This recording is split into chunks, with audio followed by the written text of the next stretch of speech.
What is up, everybody? Welcome back to the DT show and to Mark the Shark, his channel as well. We are doing a dual stream. I'm Daniel. Alongside with me is my buddy Mark. Mark, how are you doing tonight, my man? Good. How's everybody doing? Hi. I'm doing good, man. I hope everybody's doing good too. Um, you know, it's been a kind of a weird couple of days here. I saw a report, in the Nancy Guthrie disappearance or abduction.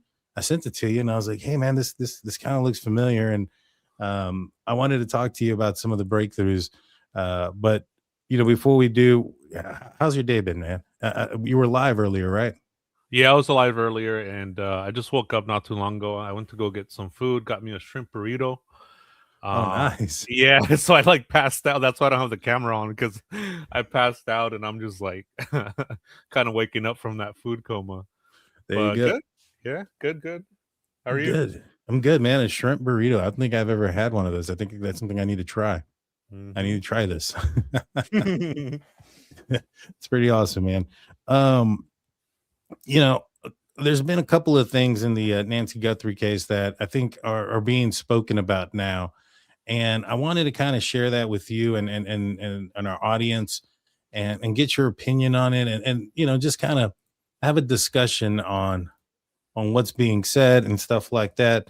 And so, everybody, please join us. Hit the like button, hit the subscribe button, ring that notification bell.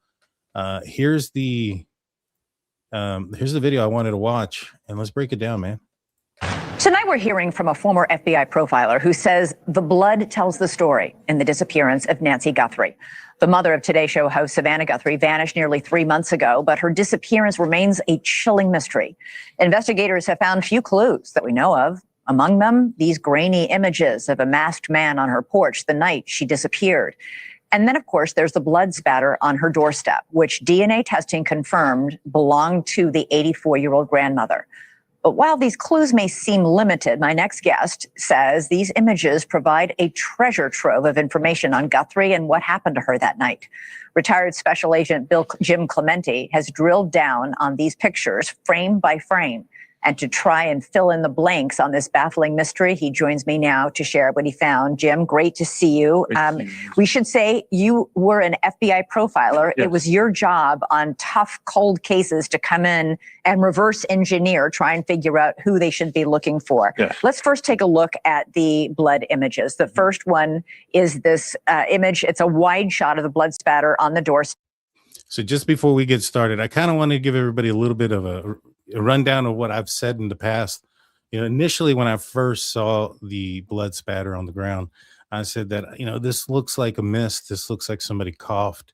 Given the spray, and the cluster being so compact, I believe that this person was close to the ground when this occurred.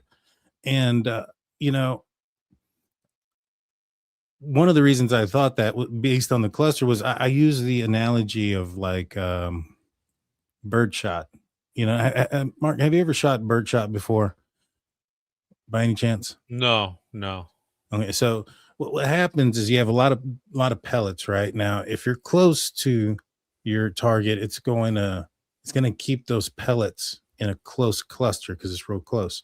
The further you're away, those pellets are going to spread apart. And so you're not going to have a really good grouping. Given how close this was, I always felt like that she was pretty close to the ground. I had Steve from True Crime Web come on, and we talked about the blood. And one of the things that he brought up is that we don't see a hand, like an outline of a hand.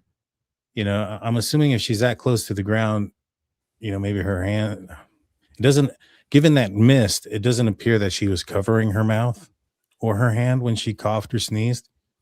And so I would assume that her hand may be on the ground, if not restrained. But if she was restrained, that'd be one thing, that would explain why her hand's not on the ground. But why do you, what do you think? Do you see, do you get what I'm saying? Like you would think you would see, right, like if her hand was on the ground, an outline of the hand. I don't think I see that. Do you? I don't see any of that or an outline of a hand. And that's a good point because now that I'm thinking about it, I mean, it could possibly be that two people were holding her from the left and the right, and as they were, you know, bringing her out, that could be it too, maybe. Hmm. But also, you were saying that, you know, she could have been restrained from the back or from the front, and then being held like that too, without that handprint on there. Mhm. So that's yeah, this whole like porch scene here, it's so puzzling to me. Like I cannot figure this out or even put it in a timeline. But this right here is so interesting because there's so much blood here, and then it just kind of ends from here. Yeah. So, you know, you brought up an interesting point. You know, could two people, one person on each side? Mm-hmm. Maybe. You know, that's possible. I think it was pretty close to the door, but it is possible. You know, I know Steve. He kind of recreated it, and he felt that that she was probably on her knees on the ground, and kind of not like almost in the fetal position, but you know, on your knees, perhaps restraint as well. Um, but that was like the direction as well. Because I mean, if she was being held up by two people, Yeah, and I'm just kind of thinking out loud right now. I'm just kind oh, of for thinking sure, for sure. yeah, as you're saying that. No. I'm not trying to. None No, of it. I'm not a blood spatter expert, my man. So you could be 100% right on that. yeah, Um, and it was interesting too because you were like, "Hey, you know, you sent me that video of Brian Anton. And you're like, hey, does this sound familiar?" And yeah. I'm like, "Yeah, yeah, I've heard it from you." Yeah. Yeah, exactly. It was something that I picked up right away, and to Mm, me, it just said, all right, well, obviously, she's not hooded. She doesn't have a gag because then she wouldn't be able to do this, in my opinion. Maybe perhaps the sneezing, you know, if it mm, was a sneeze and she had a gag, but I think we would see more directionality if it was a sneeze because there's usually like a weird, not a weird, but there's like a jolt. I guess if she was facing forward and sneezed straight down, but then again, that's usually coming out of the mouth. If she was gagged, mm. that wouldn't What happen. about what do you think? Let me ask you this: do you think that this blood could be the pattern of it? Could it be from if she's in a wheelchair? Do you think this could be possible if she's in a wheelchair, or do you think the wheelchair would be in the way? No, I don't think so. Mm, Mainly because of the position that she would have to be in to create this. Now, if she was in a wheelchair, then fell out, maybe, mm, you know, if they were rolling her out and she, you know, this is her, they're pulling her out of the house. So, you know, she may try, you know, one last gasp of trying to get away. And, you know, the door's open. And in that moment, she falls down and she hurts herself. Maybe that's why she's bleeding in this area and nowhere else. I think it was Brian Enton who said that, according to his sources, the interior of the home was immaculate. It was clean, uh, mhm, except for that entryway as they're walking out. And so that's the only thing that I could think of is that maybe perhaps she fell over, you know, mhm. and and then, you know, that could be an explanation. What do you think? You know what? I thought about that first when this came out. When this story came out, that's what was my first initial thought was that she hit her head and she wandered off. That was my first initial thought. Hmm. Um, but then and then we saw the video of the porch guy, and I was like, whoa, that just took it into a completely different avenue. So could have she hit her head, or could the perpetrator have hit her? You know, she's trying to, you know, that she's coming out of her house, out of her comfort zone, and then she realizes what's going on, right? Because you're being woken up in the dead of sleep, and then all of a sudden you're outside Mhm. barefooted, and who knows? Maybe she might have screamed or whatnot. And that's another point too that I was thinking about this too is that she wasn't she if she coughed this blood up, there was no like tape over her mouth or her mouth wasn't covered. So that was another thing too that Exactly. threw me off. Yeah, was that if you're taking her out and it's so quiet out there. When I was out there, I mean, you could hear a pin drop, literally a pin drop out there.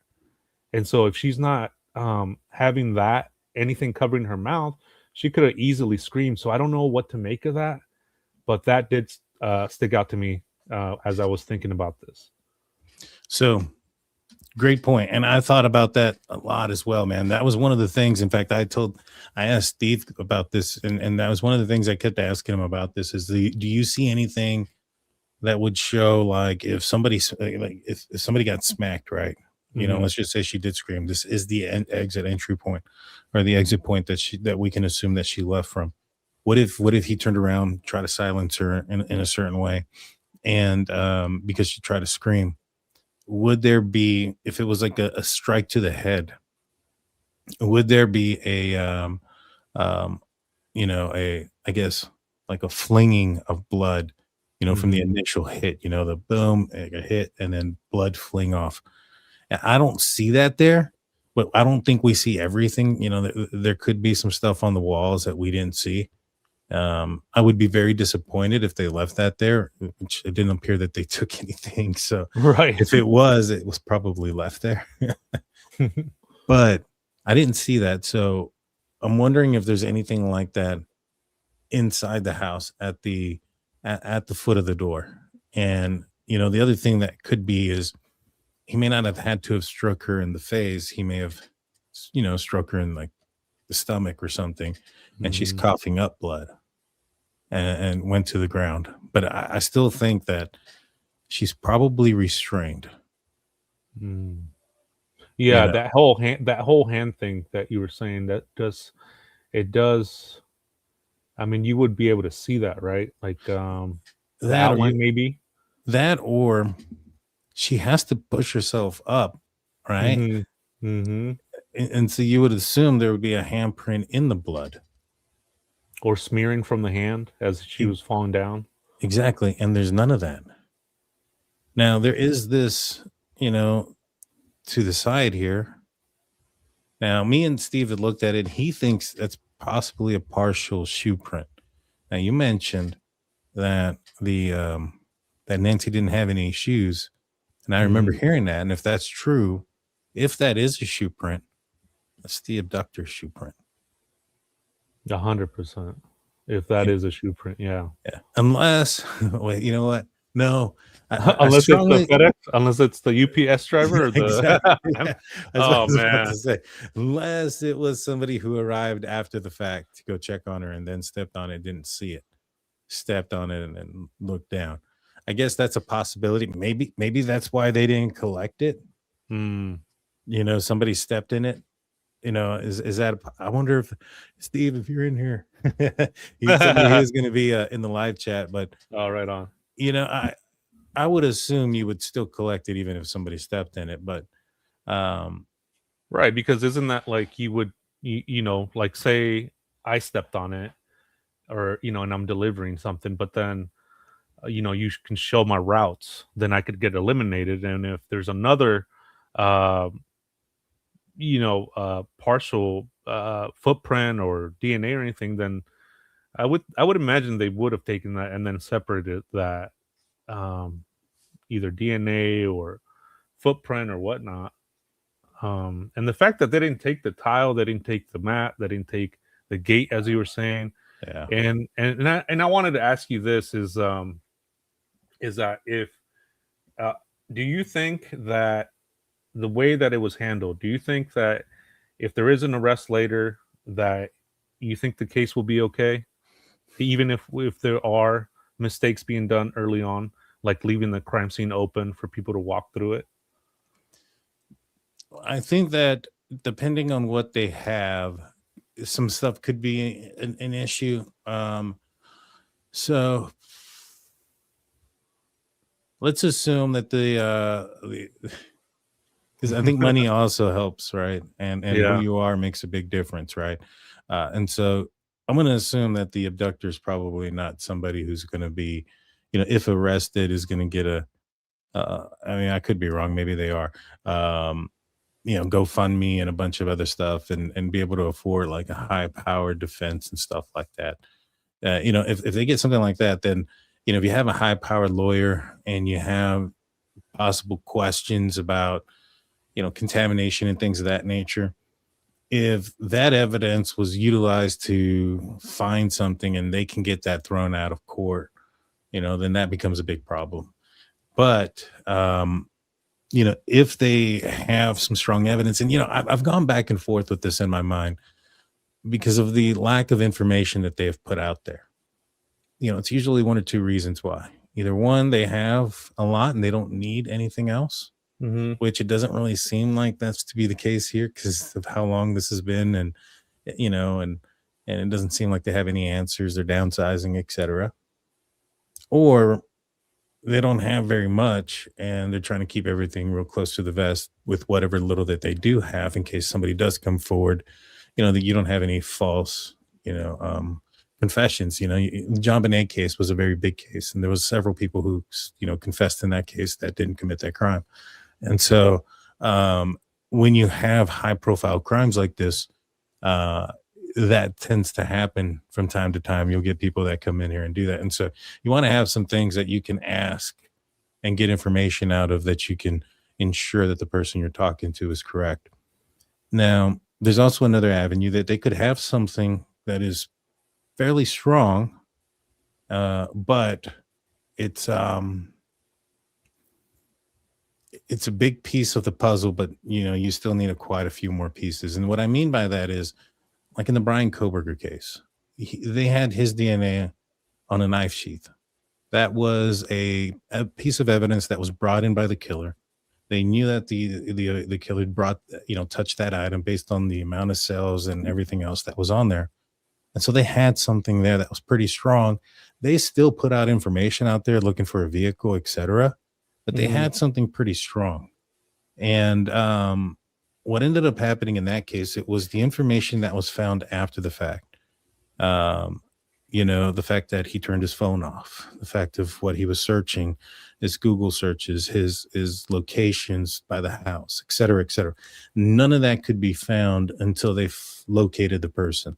And so I'm assuming here that this person there's no such thing as the perfect crime. They probably made several mistakes. And if they have something fairly strong, like possibly DNA, that they're going and getting the IgG stuff done on, once they find out that person's name, there's going to be some things that is going to make it difficult for them to account for. Like, for instance, what they were doing that night. They're probably going to have, they had Nancy somewhere. They had to do something with her. That has to, account somehow in their schedule, in their pattern. That's not something normal. So once they get their phone records, once they get all these other things, you're going to see that. You get what I'm saying? And so all that is going to turn into evidence against the person. And then once you figure out who they are, what kind of vehicle they're driving, where the locations, then you can start to pull in cameras that you've done preservation orders and see if you can find that vehicle in those places. And then that's when you start to really build and build and build and build. And so I don't think that this case will end up being a situation where it cannot overcome, some of the things. I think what they've done at this point is probably prolonged catching the guy. Now, that can have its own issues on its own, because you can lose some things the longer this takes, footage from places you didn't get a preservation order. Let's just say that this guy came from a couple of towns over, like Brian Koberger did, and you didn't get a preservation order. So now you're missing the footage of him leaving town at a specific time that he should have been. That would have been nice to have had you had his name earlier. So, those are the things. I don't think it'll be unprosecutable. I think there's going to be some hurdles, to overcome when it comes to admitting evidence. But if they can get the evidence admitted, I think that there's going to be quite a bit of evidence against this person. And now that the FBI seems to kind of be taking over it, I feel pretty confident that they'll be able to get a conviction in this case. Oh, good. But this guy gets some traction with some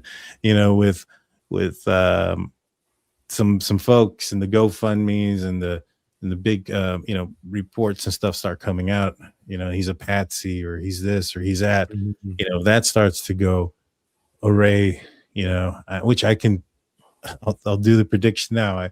I can almost guarantee you is going to happen. We're going to see a large amount of people that are going to say that this guy didn't do it for one reason or another. Oh, And, right. and, you know, that's going to be the other thing, you know, to overcome. Mm. Like Idaho, huh? Do you think? Maybe.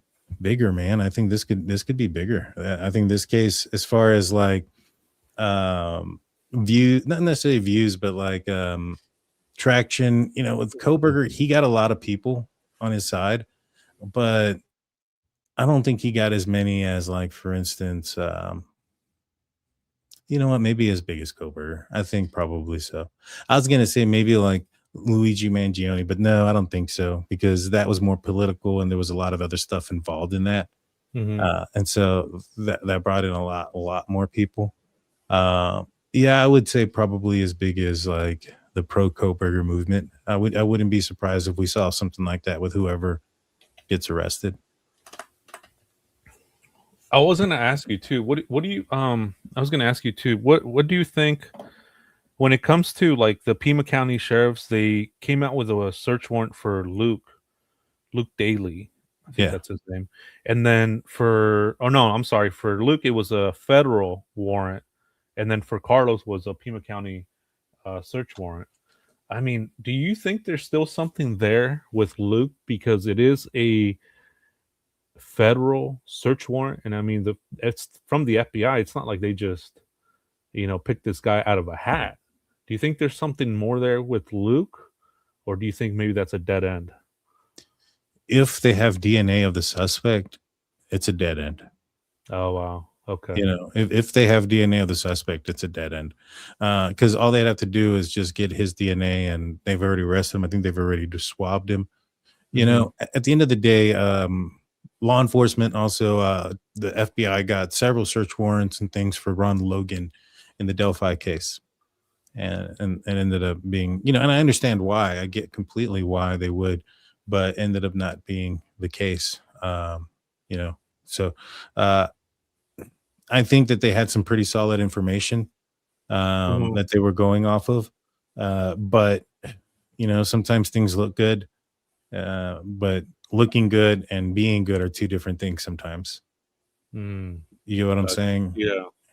And it's not like you need like proof beyond reasonable doubt to go and search, you know, somebody. You just need enough of a question or enough suspicion to go and do so.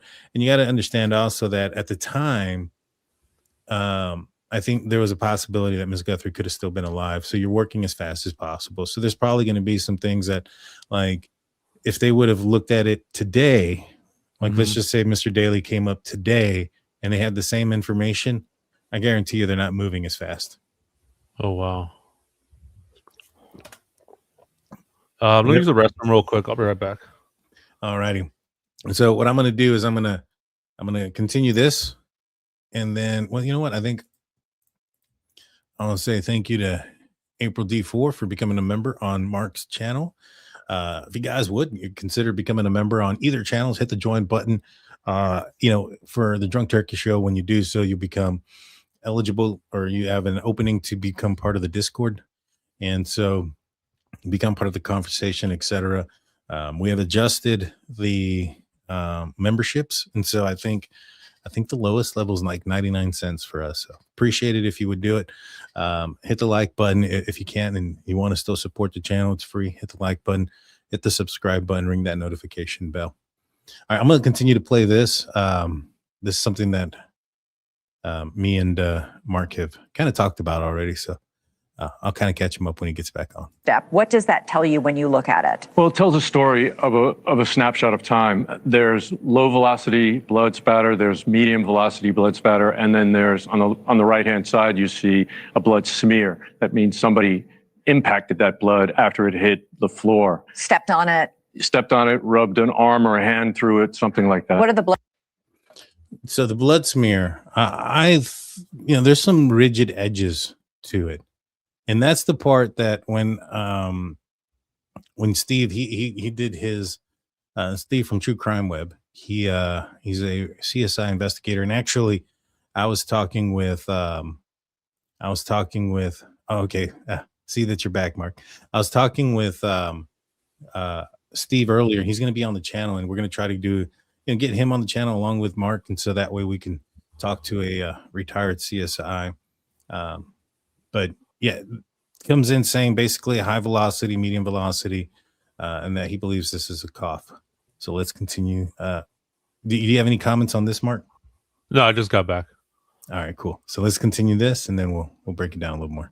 Blood drops tell you. Well, the bigger droplets tell us that because there's no directionality, that they were dropped almost directly from above. But the smaller droplets tell a different story. Which is what? Well, they're actually medium velocity blood droplets, which means that they were coughed out. They were aspirated and then coughed out. And I know that because some of these blood droplets, you can see they're sort of rings rather than the whole solid droplet. And that meant that they hit the ground as a bubble. They had air in them.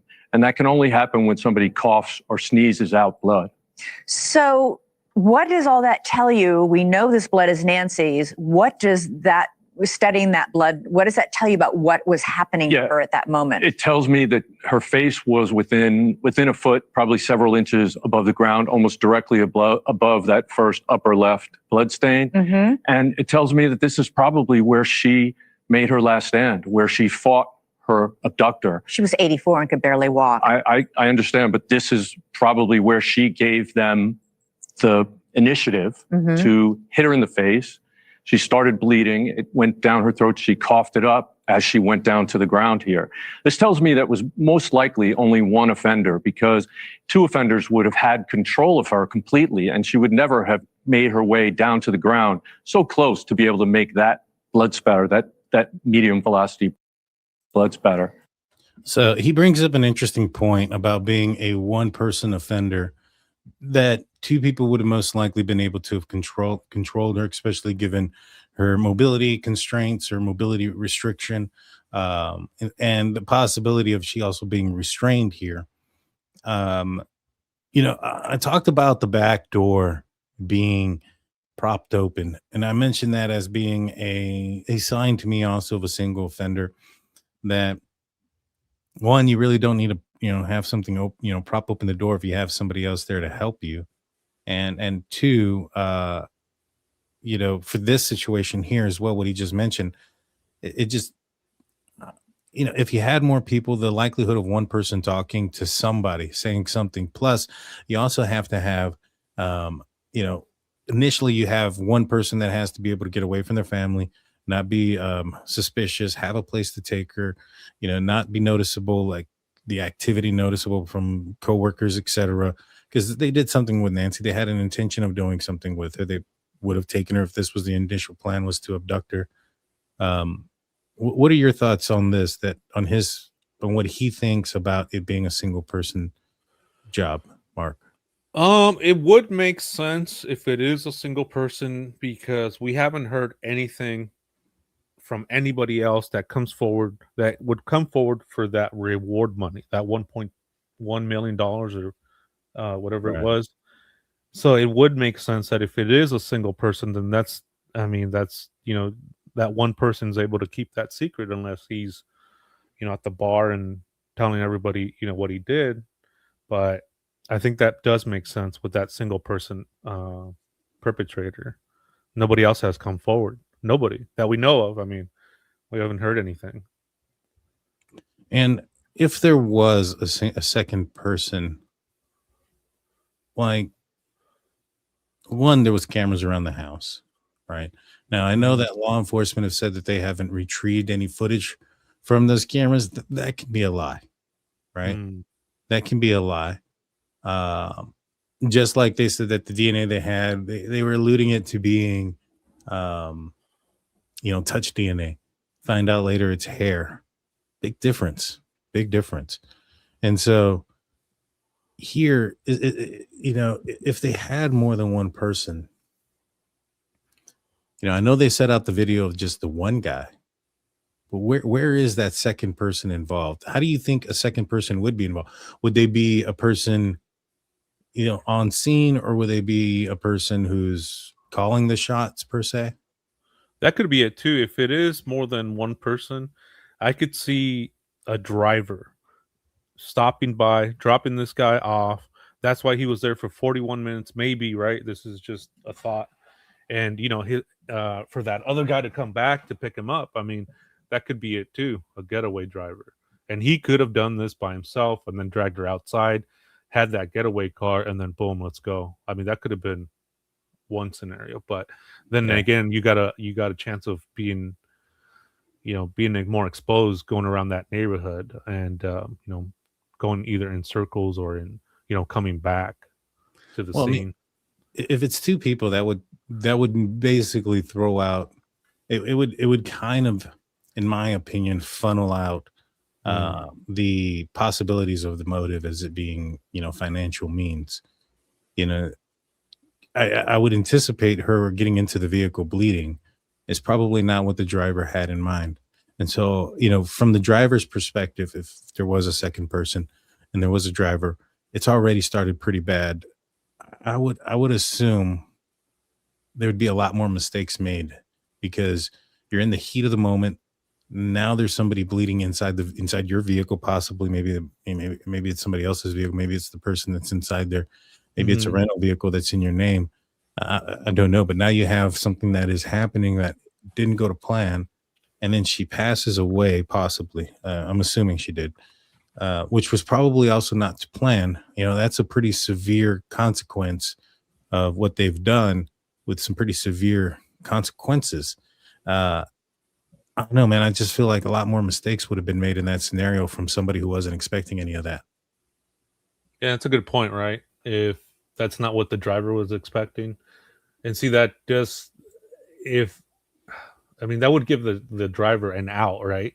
To say, look, this wasn't part of the plan, and then to come forward. But then again, I don't know. It's just, it feels like there's like one more missing piece of the puzzle that if we knew, it just would tie it all together. And I think that's what law enforcement has, is that information. I hope so. Mm-hmm. I hope so. I mean, they're acting like they have something, but they're also acting like they don't have anything. It's right. It's one of those moments where you're like, I don't know if you're doing something right or if you're doing something wrong. But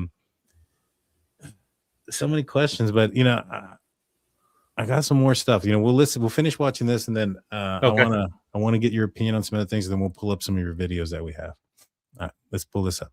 How could one person do this? She was 84. She could barely walk. She wasn't tiny. Carrying another human being, no matter what size they are. I don't believe he was carrying her until after this point. At this point, she was ambulatory, and I believe she was punched. She was injured. She went down to her knees, and her face was very close to the ground when she coughed up this blood. And after that, he picked her up and carried her away. Getting her to that point, he had a gun, a very visible gun, when he was on his way in. He used that gun to control her, but at this point, she fought back. All right, so you're using your FBI profiler skills to really study everything you have, and which isn't much we have in the public sphere.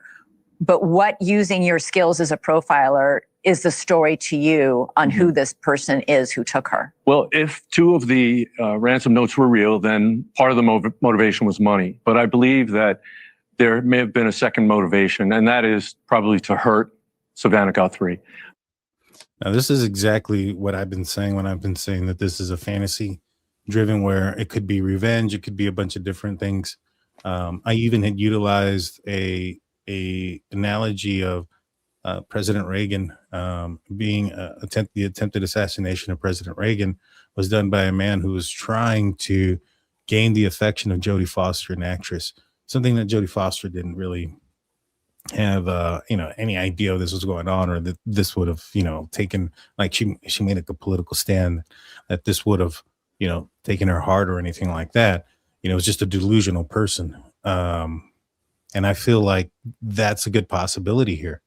Now he said if it's for ransom, then it's financially motive, but to me, I don't think it's financially motive. I'm not necessarily saying that the ransoms aren't real, I think they could be from the person that committed this crime, but I don't think that their intention was to really gain money. They didn't really try very hard. What do you think there, Mark? Yeah, that's a good point, right? Because if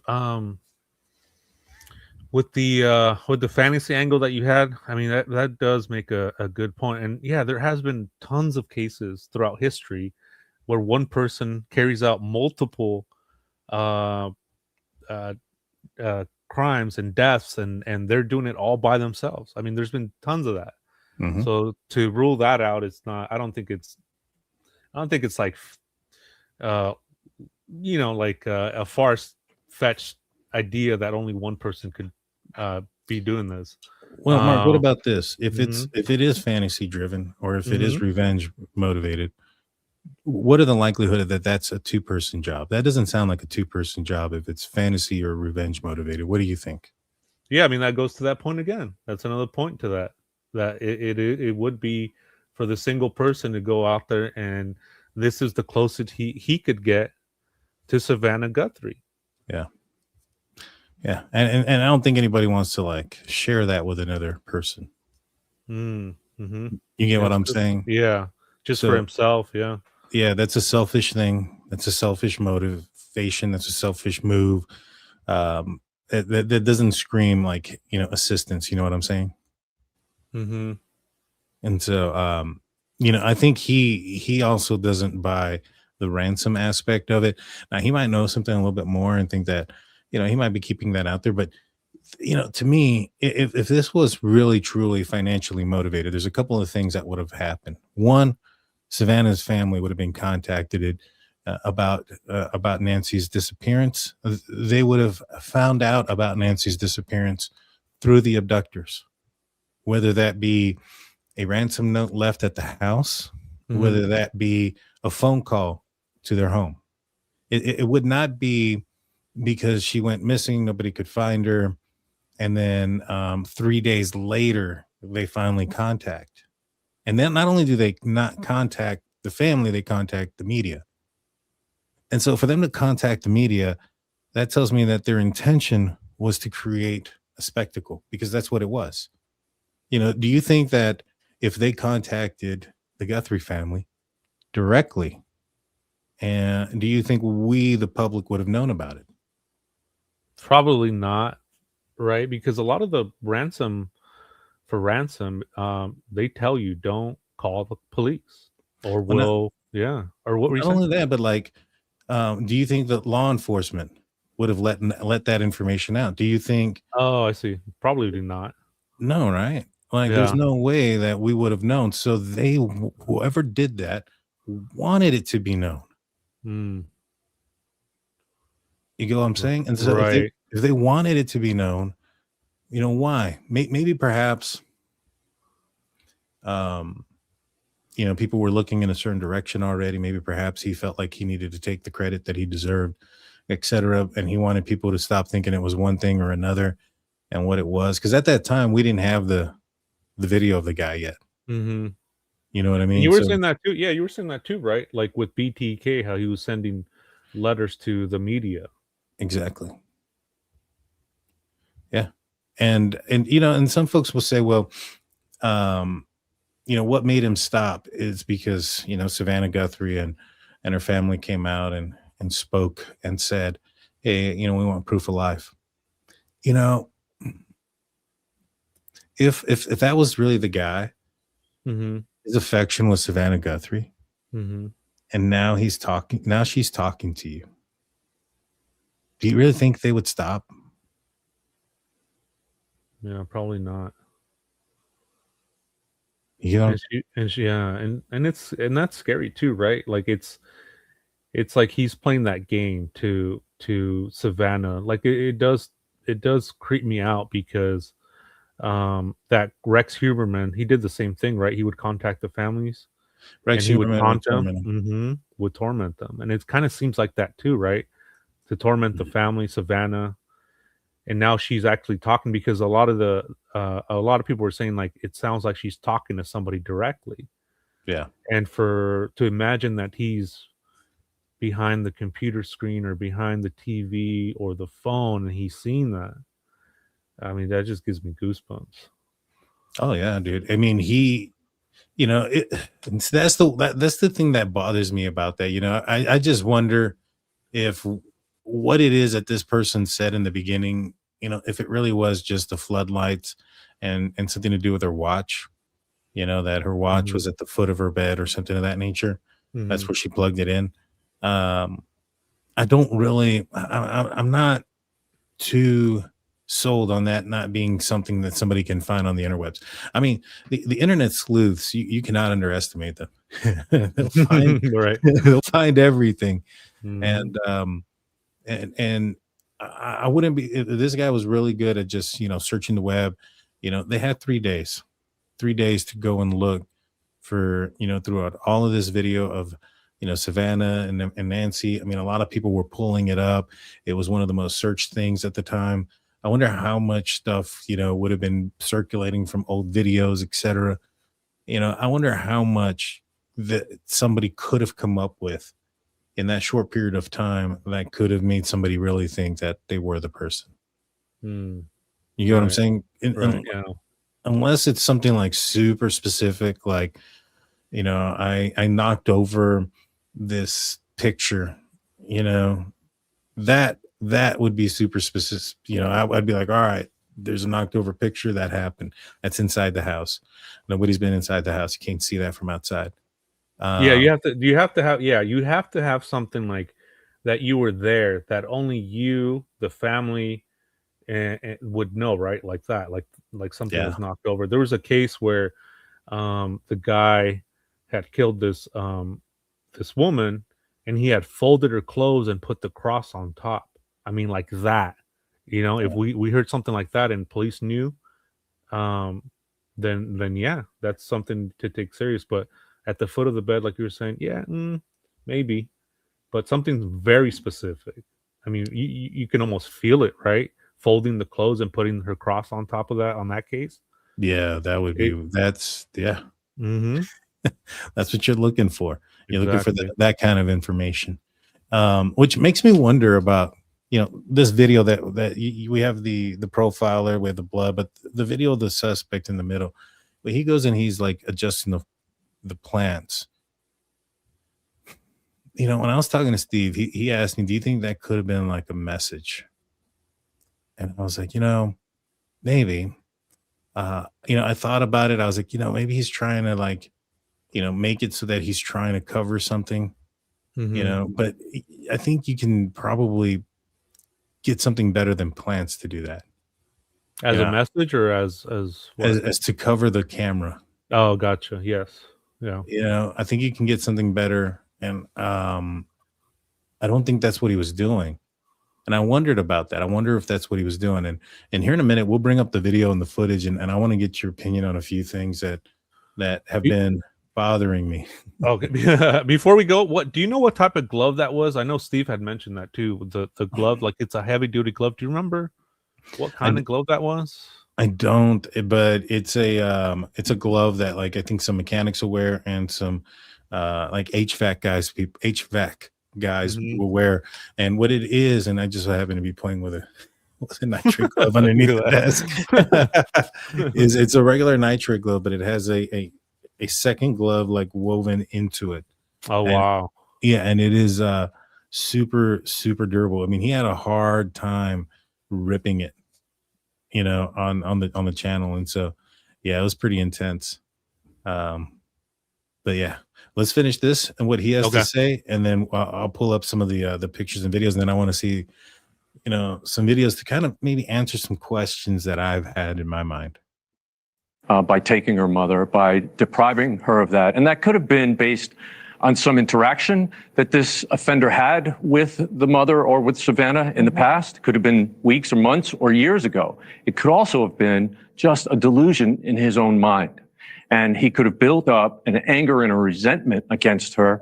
And as a result, he felt justified in taking the mother to hurt her. So I'm hearing you say you think it was a man, you think it was a man who was acting alone, and you think it was a man who had some sort of obsession with Savannah. I think that's the Maybe highest watched her on probability. TV every morning and, Yeah. became obsessed somehow. And he may have had some delusion going on in his brain and that nobody else knew about, or that he maybe spoke to some people about. And that's how we might be able to catch him, because at some point, somebody out there will recognize that this guy always talked about her, or said he was going to come into some money, or right as this happened, as the images were released, he left town because he had an emergency. Super quick. Yeah, excellent point, because that's what Brian Koberger did, right? When the images of the Elantra came out, he left town. That's when he split, got into an argument, and left town. And that's what I'd said not too long ago. If they had, I think it was on your show, on the show last time, I said if they had images of his vehicle, if they were to put it out there, Brian Koberger had a reaction to it, and it wasn't the vehicle that he had. If they just had like a make, model, and a year and a stock footage, what kind of reaction are you getting from somebody getting nervous at that point? Right now, that person's probably getting pretty comfortable. And maybe they got nervous about the hair thing.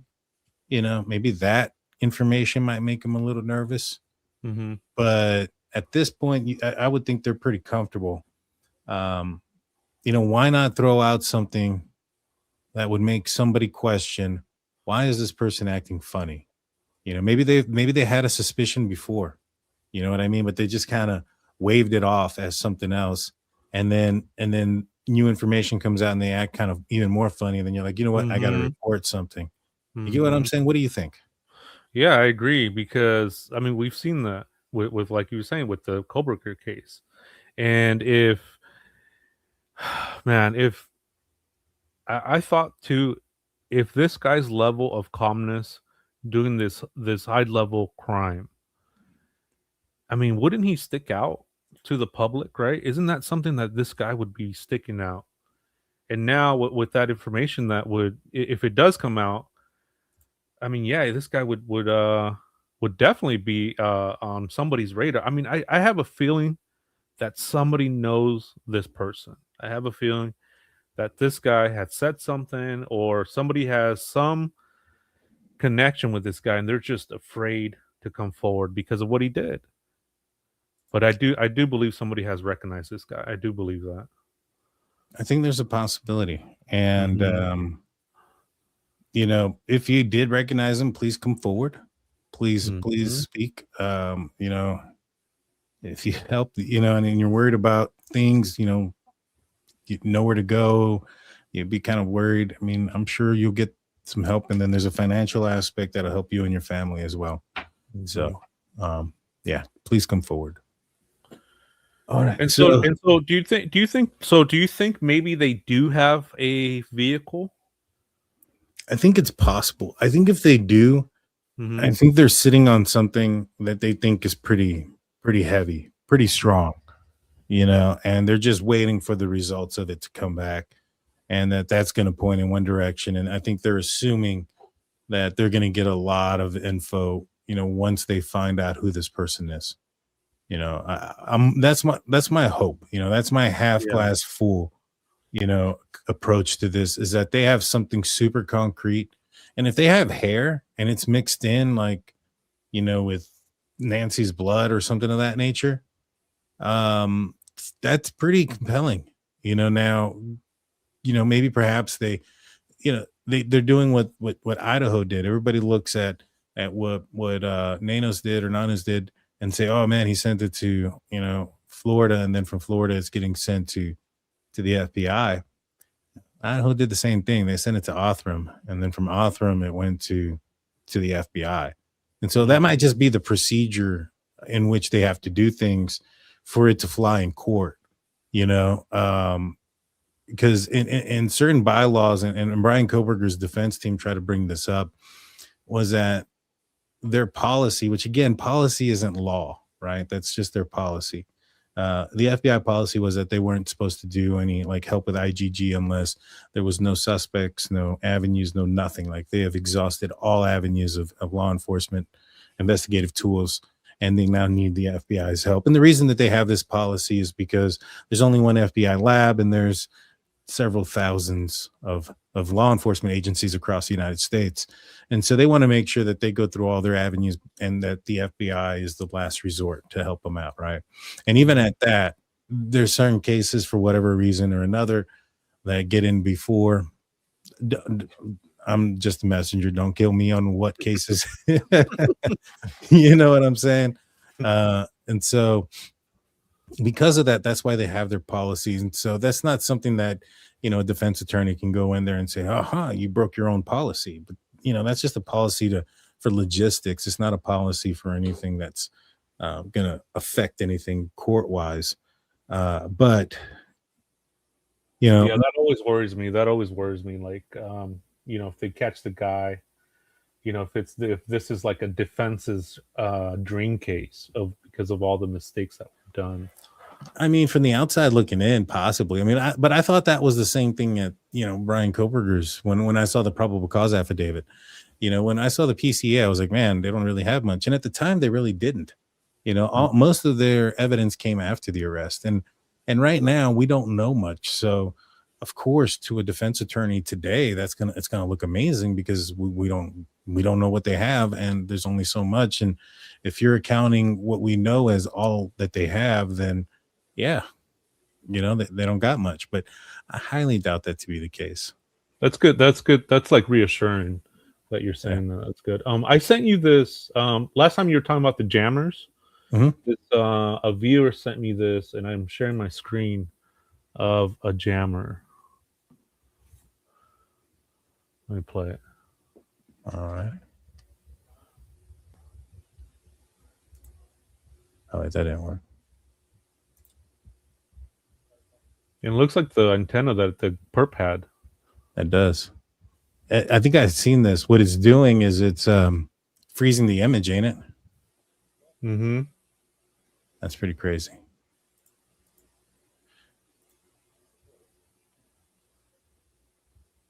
I'm interested in what the shrubs over the camera could symbolize. Quick AI search suggested biblical narratives as one. It also, is it someone from the church? Do we know what type of shrubs they are? Oh, that's an interesting point. Thank you, Miss Dog. Oh, I've never heard of that. For your $9.99. That's an interesting point. Yeah, that is a good point. I've never heard of that. That's yeah. Yeah, so somebody sent me that. That's pretty wild. And so that brings me to, and I'm glad you brought that up about the jammer, because so the reason why I think that there's a potential of a jammer is that, the law enforcement, and I'm a guy that's very much, especially early on investigations, when it comes to what law enforcement is doing, yes, take what they say, but take it with a grain of salt. It's much more, you'll be much more accurate if you watch what they do, not necessarily what they listen to what they say, because their movements, they can't hide that. They can't fake that. What they say, they can go out there and say whatever the heck they want. Mm-hmm. And so in this case here, what they did was they went out and they were asking people in the area about if they had any interference with their camera system. Now, what I think personally, what they were doing was, I think they were trying to map out a way that this guy would have taken out.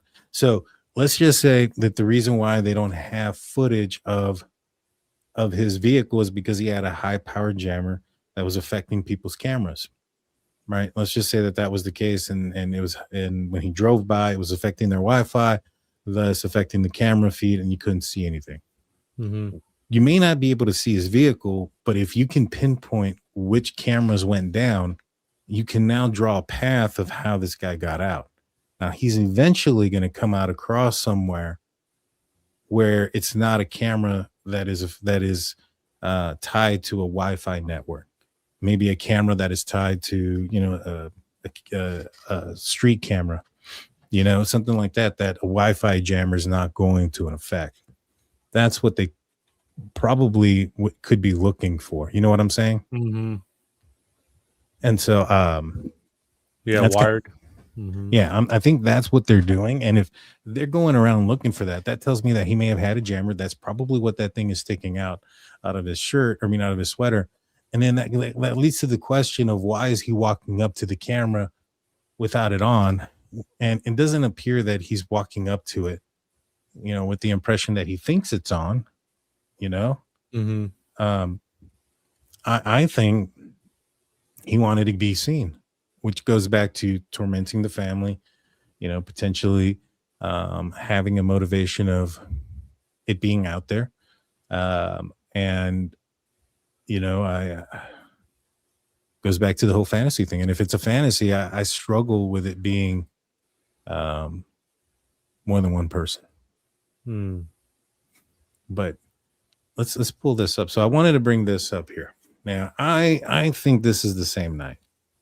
And I wanted to talk to you about this under that impression Mm-hmm. that this is the same night that the crime occurred. One of the thing is he doesn't have the backpack. He doesn't have this. I strongly suspect that this here, when he walks up and manipulates the camera, that's his first approach to the house. So this is him coming back. Mm-hmm. Now, I was talking to Steve about this, and he was like, what if this is him? What if he's already been in the house? And then I was like, well, then that kind of changes some things, because that means he wasn't there for 41 minutes. That means he was there for a lot longer. That just means that he came back to shut down the camera, and it took him 41 minutes to get her out of the house. Mm-hmm. But he was already in there. Now, I strongly suspect, and it kind of appears that he's coming from this side of the house. Yeah, Now, from Nancy's bedroom. Right. I wondered why. Now, what are you thinking? I wanted to ask you a quick question in regards to this picture right here, now that he brought it up. How come we don't see his eyes on this or his mouth? I think it's just pixelated in the distance. And there's also a good possibility. Remember that they had to like scrape. They use the term scraping, like paint off of paint. Oh, okay. It could have distorted some of the image based off of that. I mean, this one looks even creepier. It does. But he doesn't have the backpack and he doesn't have the gun. No backpack, no gun, yeah. And I think he's coming from that side of the house, from the right side of the image. Mm-hmm. Now that would be Nancy's bedroom. I was wondering, like, man, why would he be coming from that area? Mm-hmm. Right. And then I thought maybe he secured her in the room, got out, jumped the fence, figured out, all right, I'm not going to be able to take her out of the back. I'm going to have to take her out of the front. And, jumping over the fence, he took the backpack off. He took the gun off because of jumping over the fence, came around to take off the camera, because now he's going to have to park in the front. Mm-hmm. His plan was to park in the back on the side. Let me pull this up so that way, everybody understands. So this door was left open and it was propped open, the back door open. Now, most burglars, most people that make entry into a house, even Brian Koberger, they made entry. Check my emails. I'll be able to check them here in a minute. The entry point and the exit point are usually the same. Mm-hmm. And so this is Nancy's patio, and I'm going to pull up we're going to pull up your video here in a minute. But I think that at this point he figured out, all right, I'm not going to be able to take her out the back. Maybe perhaps he has the door secured inside somehow. And he's like, I need to go and remove the doorbell camera, and jumps the fence. He may even have her, tied up too at this point. Jumps the fence, removes the camera, and then goes and gets the car and parks it up front. Yeah, that's one of the probably one of the few things, because at the end of the day, if this is the same night, this is after he's went up there after he's put the flowers up there. So that would also tell me his intention wasn't to remove the camera. Because why didn't he do it initially when he was there? Mm-hmm. And so we have the back doors propped open, blood coming out of the front means a change of plans. We also have him not taking the camera initially and then coming back for it at some other point, which also is an indication of a change of plans. Oh, I see. You get what I'm saying? Mm-hmm. I'm just so freaked out from this picture. Yeah. But yeah, I see what you're saying. I mean, because didn't you align like the picture with the other picture, and it like matched up perfectly? The flower, the brush, everything. Yeah, that's right. Yeah, look at that. And then you also have certain points of light. These are all the same, including this one. And then you have some sort of, this is what we had overlined. Everything was the same. And this was actually what Steve did. And this is the some of the blood spatter work that he had done.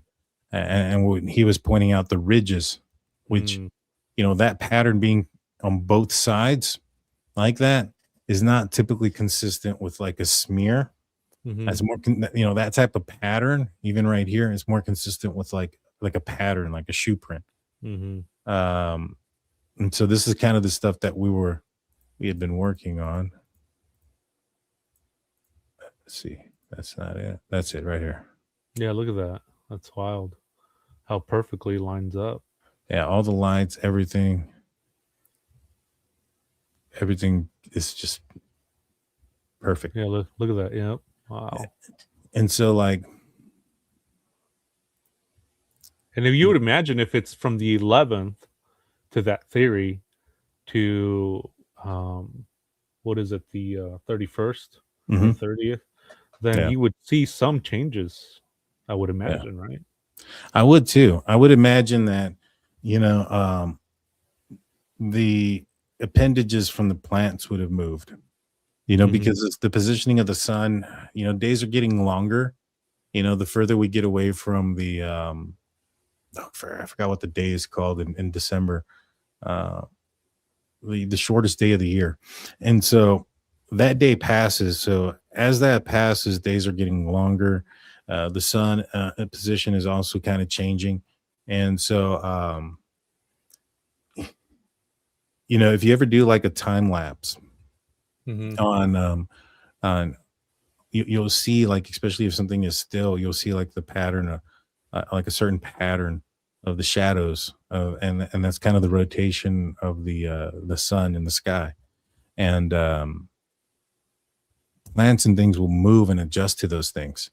So 2 weeks, 3 weeks, is that enough time for it to have moved? I would think so, to be honest with you. I would have thought that something would have moved slightly. Right, slightly. You get what I'm saying? The winter solstice. There we go. That's the word I was looking for. Yeah. And so it's just some sort of movement. I don't think all of them would have been the same. I also don't think that there's a good chance that somebody hits something, somebody steps on something. And there's strong winds out there too. That also has an effect. That has an effect. And so all those things kind of lead me to believe it's most likely the same night, if not maybe a night or two. I'm still like very much positive. Because the other thing too is if it is a different night, then this guy got in this get up multiple times. Right? He got in this get up multiple times and then goes there and we don't know all the information that's left, but I would assume he's taking in a lot of DNA and stuff. And he would have had to have gone to his house and back. If he has any animals, if he has any family members, those are things that can also be tracked in on this person. So like you mentioned Rex Humerman and the Long Island serial killer. Did you know that his wife's hair was underneath some of the duct tape? Right. Yeah. So they don't even need his hair. Right. I mean, not necessarily that, but it just means that you can prove that he tracked something from his home to that area. And in that scenario, and they were able to prove that his wife wasn't involved in it because he was committing these crimes while his wife was out of town. Vacationing, yeah. And so he was just taking the bodies back to their home and doing things in the attic. I mean, in the basement, and taking the victims to his home or putting them in his vehicle and things of that nature. They got in contact with a bunch of DNA that are closely related to him. So let's just say that this guy has an animal, or this guy has a sister and mother, a wife, anything like that, somebody has, a brother has a lot of hair, whatever. If they can, if he comes in contact with his family members' hair and their hair is on the scene, well, that's going to get him in the direction of the family, right? And then you're going to look at the family, you're going to look at the person, and then, all right, if that person gets clear that they're not involved, who are they coming around in contact with that could have had access to their DNA? And so it just becomes a deduction at that point. Yeah, that's very promising too. That right there. It is. I mean, there's just so much that can be done. But to me, if this is the same night, and I'm going to go off the preference under the pretense that it is, it's not. It is after this happens. So he did not take the doorbell camera with him initially. And so the question is why? I mean, if he's putting those, if all this with the plants right here is to, cover his tracks or whatever the case may be, why not take the camera with you then? Or break the camera? You know what I'm saying? What do you think, Mark? Yeah, that could be it, right? Because there's no timestamps, right, for the for those pictures. We don't know what the time is, but law enforcement saying that they don't have a timestamp or all this other stuff. I think they know what time it was. That's gonna be interesting, yeah. Mm-hmm.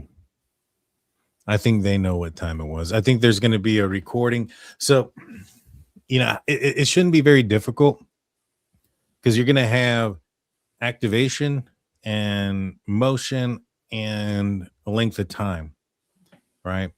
And so all you got to do is match up the length of time that the recording occurred with how much time you have on here. And so let's say, for instance, you have a couple of times that this person walks up in front, and you have a bunch of let's just say you have a bunch of times, right, of activation. But you have this footage that's 3 minutes and 10 seconds long, and then when you look at your recorded notes, it says that 1:45 that it recorded for 3 minutes and 15 seconds. Well, you can kind of pair the two. All right, that happened at 1:45, based on how long this footage is, based on what's recorded at that time. And so that's how you're going to be able to pair those up. I highly doubt we're going to see like multiple recordings for the exact same amount of time. I don't think there's going to be like 3 or 4 recordings throughout the night that are 43 seconds exactly.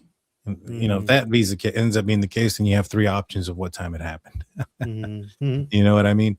But I doubt it. I think you're going to have a specific amount of time that they have recovered for how long this person was in front of the camera.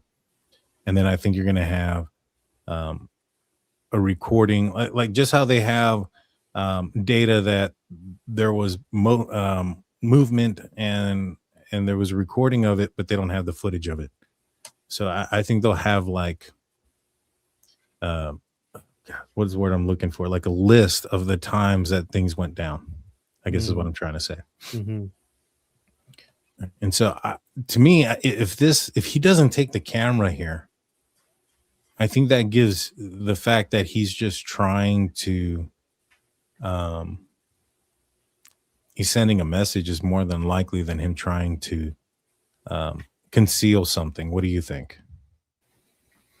Could be. I mean, could be. The thing that throws me off too is that I I've also thought that maybe he was surprised by the camera being there because Nancy had um posted something, I think, in November about looking for Nest cameras, Ring cameras. So I've also wondered that too, if he was surprised by that camera, if that camera is new and he just did not count on that camera to be there. Well, I mean, let's just say that'd be the case, that he Mm-hmm. walked up and the camera is not there. That's new. That would probably give him more of a motivation to destroy it immediately, right? Gotcha. You know what I'm saying? Yeah. And so, if this image here is accurate, and it's wrong way. If this image is after that, and it's him coming back to it, and then he didn't destroy it right away. I see what you're saying. Yeah. You know what I mean? I would have, he destroyed. Where is it at? He destroyed that. I'm assuming he destroyed it right away.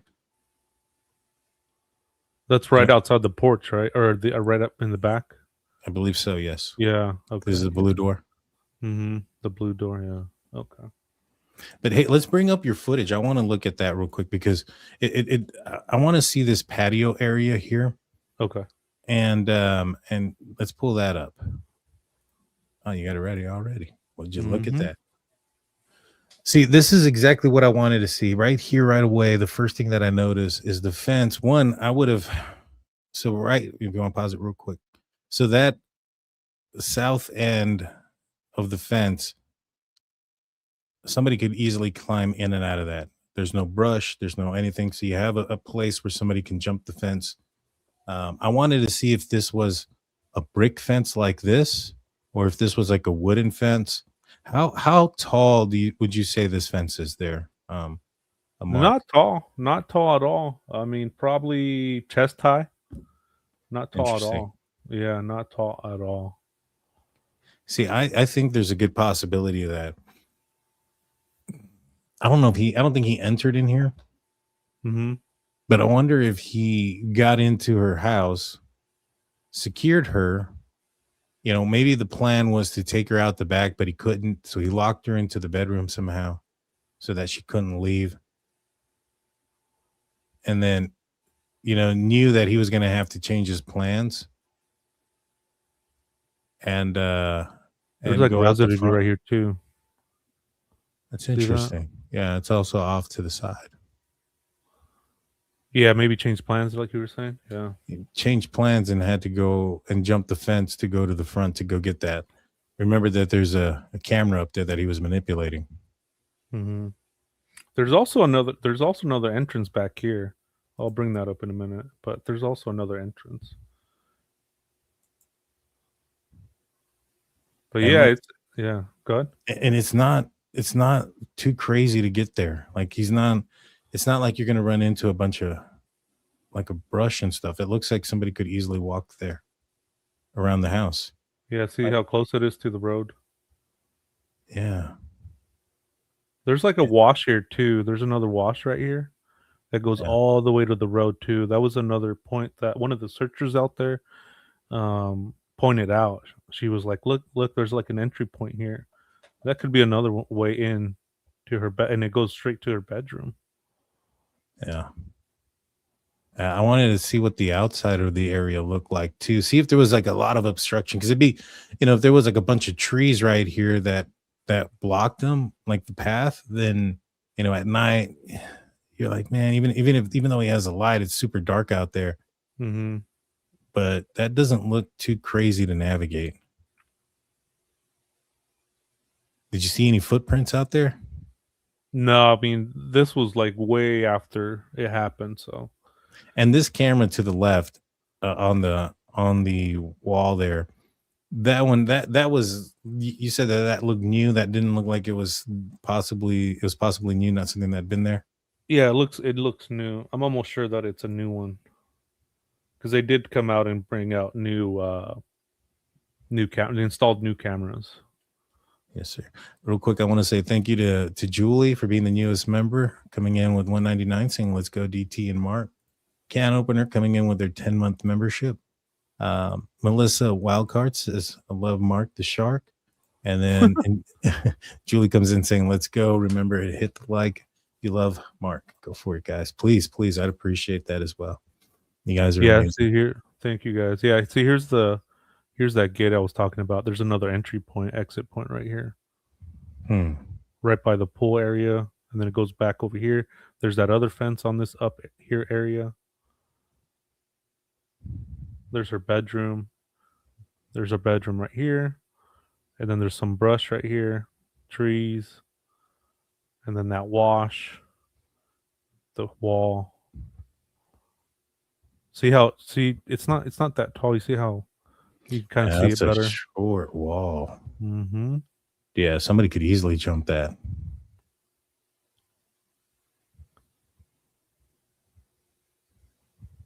Yeah, there's that wash right there. Yeah.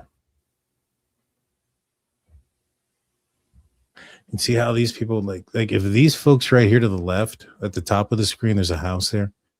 If their cameras had some issues that night, he's not that far away. I mean, you're about the distance you would be if you're in a car to the front of a house.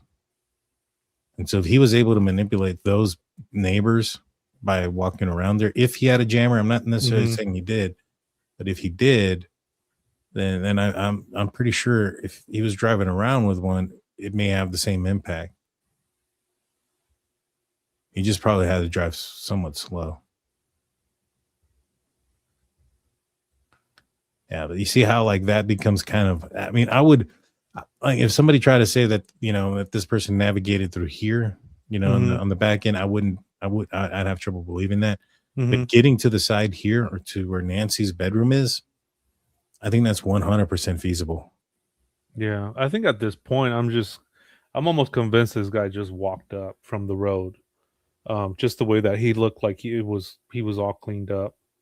Yeah. And he, because there is a lot of brush, there's a lot of places where you can get caught up in that with your clothes, and his clothes and his backpack, it looked fine. And the more I see it, the more I'm thinking, man, this guy just walked straight up to the porch and around. Let me. Do you have the driveway?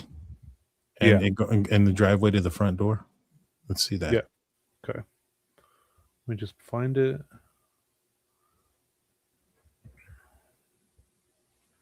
Yeah, you were saying like it's different, right? When you're out there.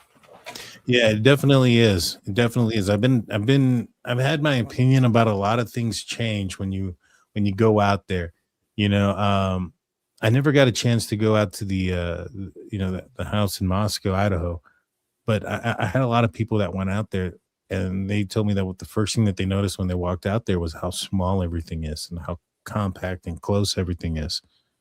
And I was like, that getting those pictures and seeing people in them for, a reference, because it's one thing to see a picture with nothing there in front of it. And then to see certain, angles and people standing there, you can get a reference of size, and that helps out a lot.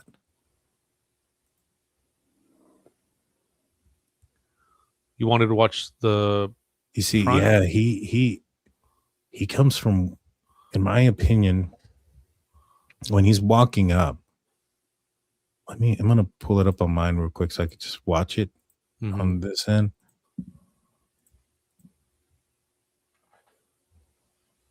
Okay. All right.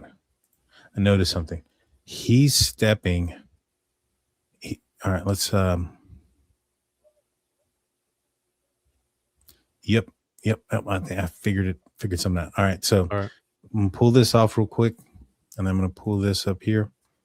So right here, his step is along he's actually stepping on the sidewalk's like edge. I don't know. It looks like there's I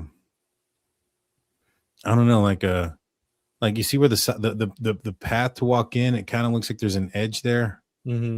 He's stepping on that edge as he's walking up. And so his step prior to this was the dirt, and kind of gaze about how far away from that entry point he is. Let's see how many steps it takes. So it's 1, 2, and then a step up. So he's only 2 steps away from the entry point. Let's pull this back up. And then, so you see how there's that line? I wish I could take a screenshot of that. You know what I'm talking about? Like the edge there of the sidewalk. Right here. Yeah, that's where he's stepping on. He's coming from the side of he's coming from that direction. From this direction now. Yeah. He's not coming from the driveway. From here. No, he's not coming from there. He's coming from this Yeah, side. he's coming from there. Oh. I knew he parked on the side of the damn house. Oh, right here. Yeah, he parked there and he's walking in front. Oh. And if he entered the back door and he left it propped open and his plan was always to come there, and he came in the front of, and he did that and he walked there like that, that tells me that he definitely there was no means or no reason for him to walk up to the front of the house. He did it because he wanted to be on camera. He wanted it to be seen.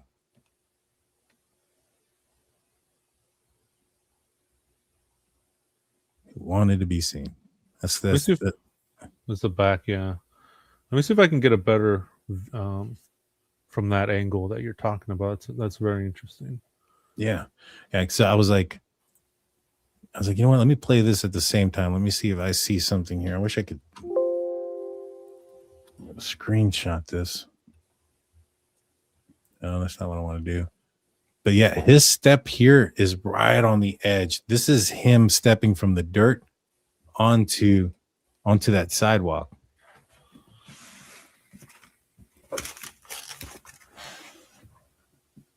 Interesting. That is wild. Let's see.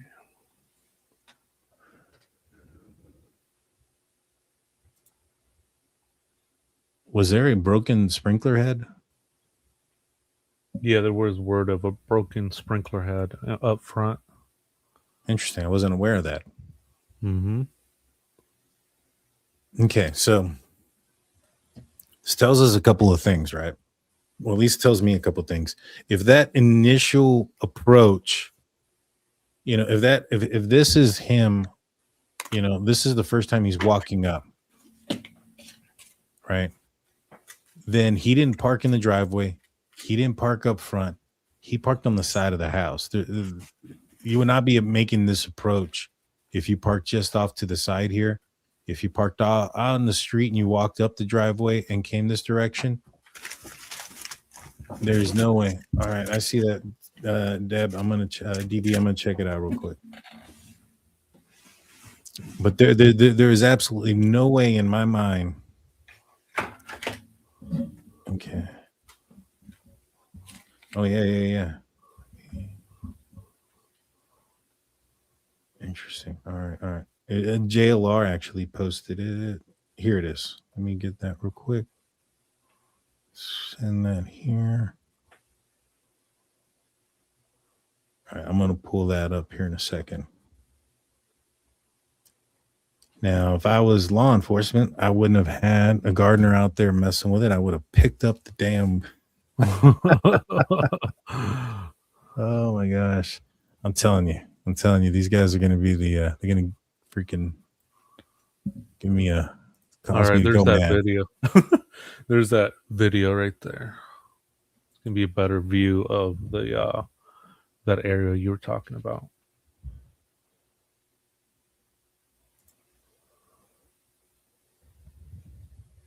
There we go. It's just hovering over.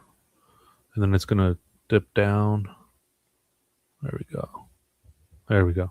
See right there, he's barely stepping, and I wonder if he was stepping on these. No, that's way too far. That's way too far, huh? Is it though? Yeah, because he only took 2 steps. Can I see that video again? That you're saying the 2 steps? Yeah. Please. Yes. Oh, I see. So this is him stepping right on the edge. And I think I can even see the little circle thing way back here. I wish I could zoom in more. Oh man, there's a little zoom in thing, but it didn't work. And so that's one step. That's 1, 2, and then step up. So his first step onto the sidewalk, and then there, I mean, if you want to count that first step being 1, then that's 2, 3, and then step up. Mm-hmm. And so here, if he's right here, I mean, 1, 2, that's really far. In my opinion, I would assume that he's probably right You there. think in this area, right here in this area? Yeah, I think that's right around there. Maybe Yeah. a little bit closer to the step, but like in between, like a little bit further down, right there. I think that's Yeah. where he's coming from. So just coming from the side, right? Yeah, I think he's coming from the side. Right there, look.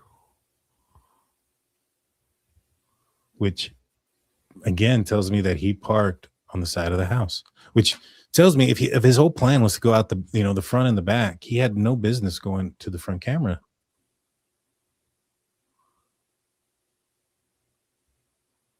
And then if the blood trail goes, if the blood trail goes all the way down, then that obviously means that he came back around to go and take the camera off, because now he has a change of plans and he's gonna have to exit this way. But if the blood, because I had seen what looked like blood spatter, like Crime Scene Collective had sent me a picture of where some of the blood was, and it was all the way down to the driveway. So I think there was a change of plans. Did she take those pictures when she was out there, or was it from somebody else? I think she got it from somebody else. I think it was like possibly media sourced. Gotcha.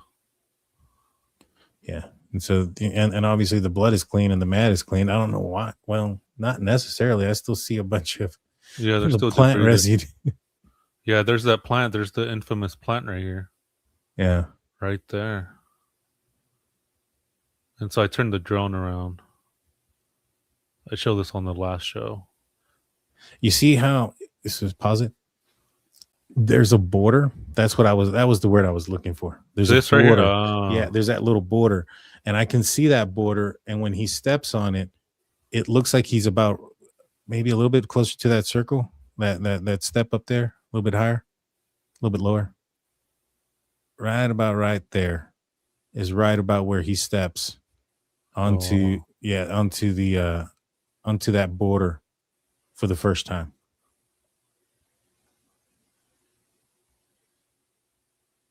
Yeah, it does look like he's coming from this side, right? The left side, and then from that other picture, it looks like he's coming from the right side. Yeah, and he's definitely not coming straight up. So he's not, like, if he was walking through the driveway, he would have came this way. It would have been a different approach. There's no way.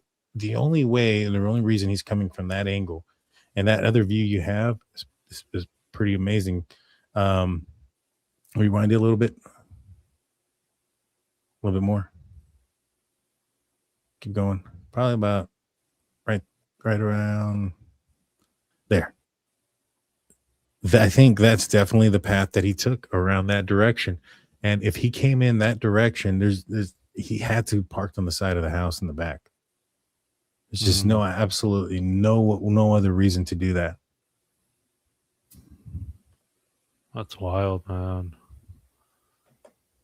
The things you pick up, and then possibly more evidence of this is there was a broken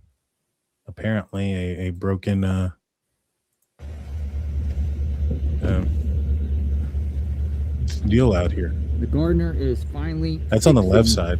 The broken sprinkler at Nancy Guthrie's home. This thing has been shooting up for weeks now. JLR investigates, covering the Nancy Guthrie. And so if he was moving back and forth through here, I could definitely see this guy,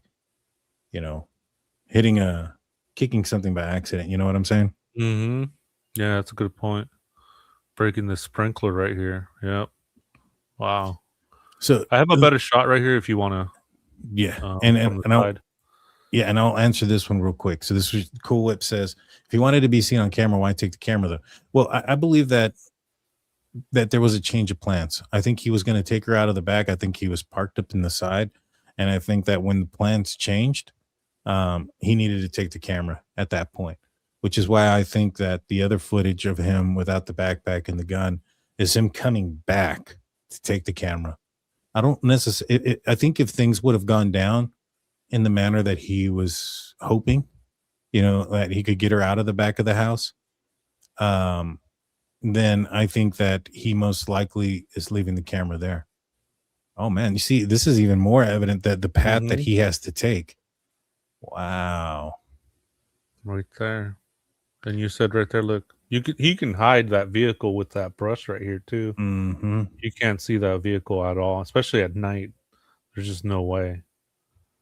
I mean, if he parked right here, like you're saying, I mean, that'd be a good spot. Maybe reversed. Yeah. Mm-hmm. And like I said, there's no point in going to the front. There's 0 point. Now, this tells me that he was in that house a lot longer than we're saying, what we're thinking. Because if his initial plan wasn't to take the camera and it was because of a change of plans, that means he would have made entry, assessed the situation, had to have, controlled Nancy, assessed the situation, made an attempt to get her, out of the bed and, out of the back, and then realized that that was going to be that wasn't going to work. Change the plan, come up with a plan, think about it think about it to remember. Because remember, this is a change of plans. In a change of plan situation, that's when a lot of mistakes are made, right? A lot of a lot of things that are happening that you weren't planning, a lot of things that you didn't think of. But this guy thought enough to go back and get the camera up front, right? And so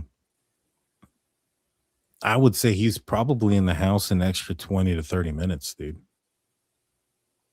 on top of the 40 minutes that he was there, which leads me to believe that there may be some sort of cleanup.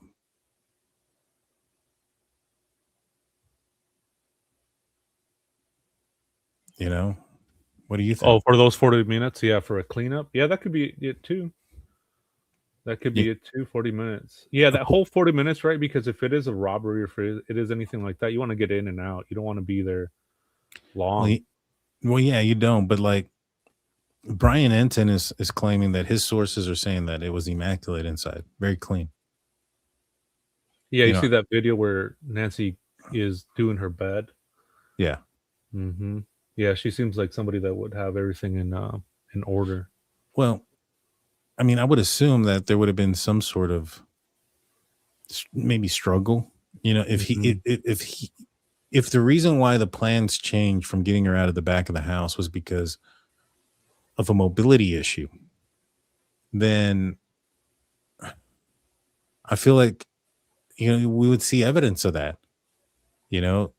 She Nancy, I don't know if you've ever tried to carry somebody or maneuver somebody. One, if they're just weight, right? If they're just weight, that's one thing. Also, two, if they're struggling with you, even if it's a small amount of struggle, that's a lot of force and things. I would assume there would be signs of it, things knocked over, scratching on the wall, kick marks on the ground. So you're saying you think maybe that's what it was, the 40 minutes for him to clean up whatever mess he had made, kind of tidy up a little bit? I think there's a possibility of it. I know some people might say, why didn't he clean up the blood? I don't know. Maybe, I don't know. Maybe the reason, I don't know. I don't want to give any explanations or anything, but maybe the reason why they didn't take the blood and stuff is because it was contaminated. But I don't think that's just an excuse that doesn't make any sense either. I was thinking maybe they tried to test, but they did test it and it came back to Nancy's. So that's not the case. Yeah, could be right. Came back to Nancy's. Here's another video. It shows you a better understanding of how tall that wall is for that from Nancy's bedroom. Okay. Well, let me share. Hold on. screen share. There we go. This is when the DA was out there. Yeah, it's totally jumpable. That's not even difficult. And you'll see him reach over too on this gate as they do on the other gates too. To reach over and just open the gate. Yeah. So they were talking for a while here. I was trying to like read their lips, but they were pointing at these directions, and it's just it. I mean, obviously, we're not able to, right? We're not privy, or we wouldn't. It's just there's no way, right, to be able to have audio on them. But it would be interesting to know what he's saying, like the FBI agent, the DA, what they're saying about the entry points, exit points, what they're pointing at. You know, what's this guy saying to them about it? He's pointing kind of far. Yeah. He's not pointing at anything close. Mm.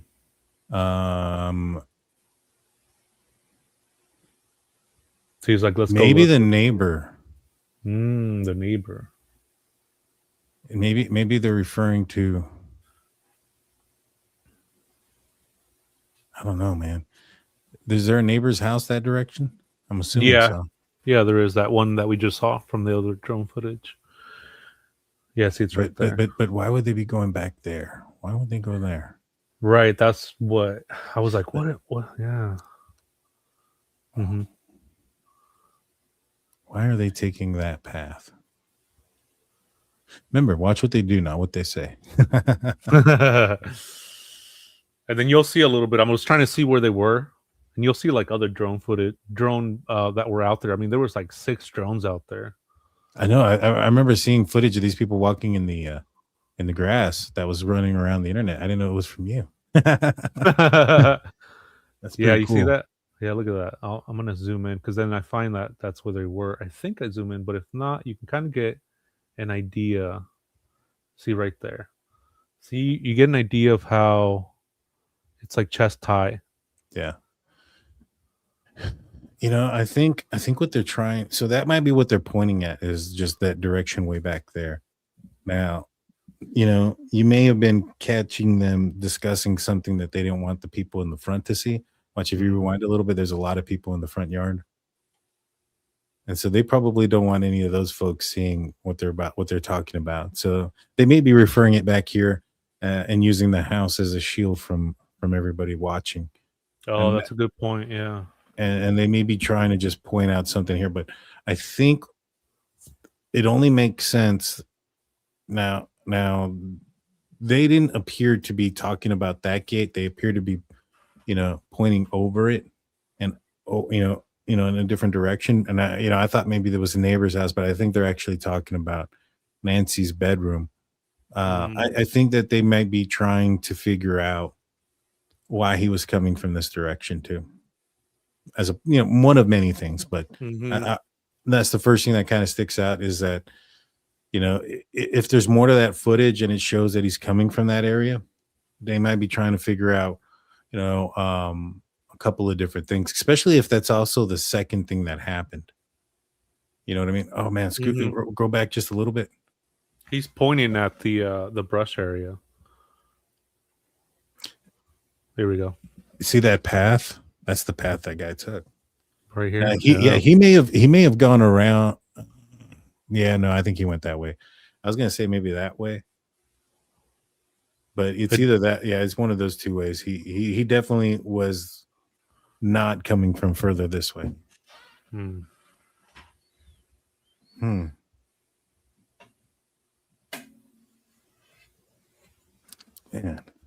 there's a lot you can learn from just being there, man. Yeah. And seeing some stuff. See, and he does point down there too from that left side. Yeah, and I've always wondered what that was. He like pointed it, so maybe there is more footage. Well, you know what I noticed? Look at all those rocks that are grabbable. Yeah. Why not grab, if he was trying to destroy the camera at that moment when he's doing the things with the flowers, why not just grab a rock, one of those rocks, and you know what I'm saying? They're right there. He's looking in the same direction. that tells me that that wasn't the intention of the flowers.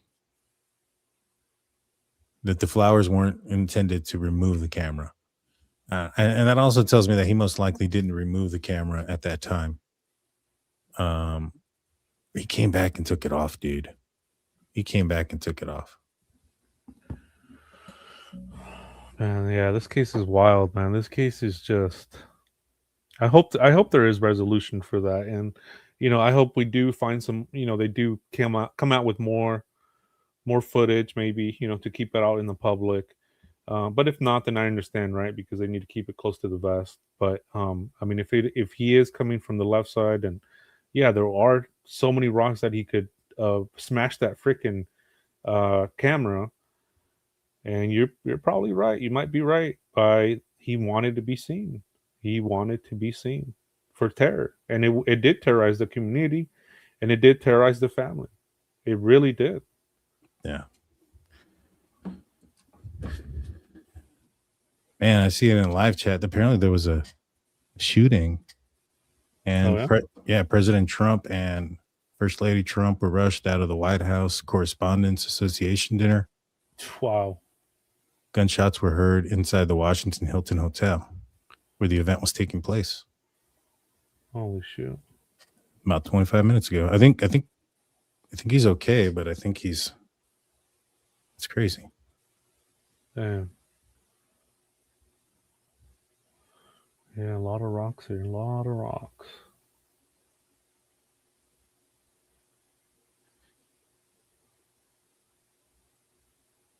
Yes, yeah, you're right. He is pointing far.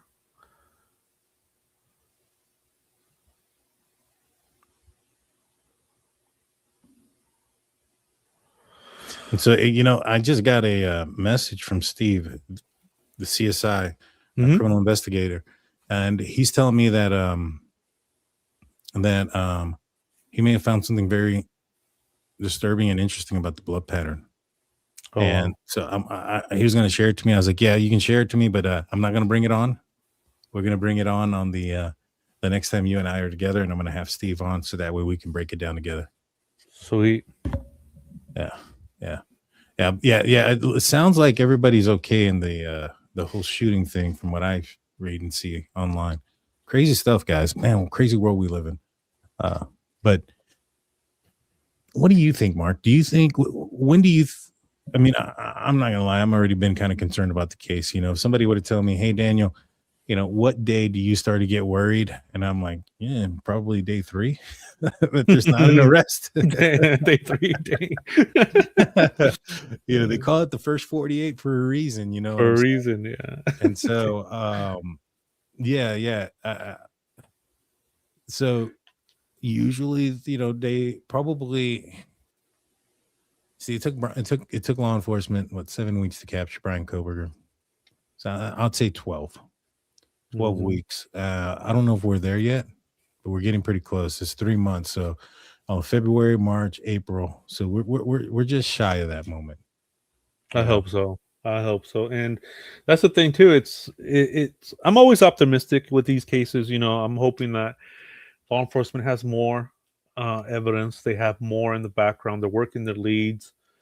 And I just really hope that this new DNA technology can untangle the DNA of this hair, and it'll. I'm hoping it brings a new fresh lead to this case, because it's just unfathomable that somebody could do this to an 84-year-old woman and get away with it. Yeah, no, it definitely is, and I don't think this guy is. I think he's gonna get caught. Now, if it was completely up to the Pima County Sheriff's Department, my confidence wouldn't be as high. But I have some faith that the FBI in this particular matter. I'm not gonna say that my faith in the FBI is high in every matter.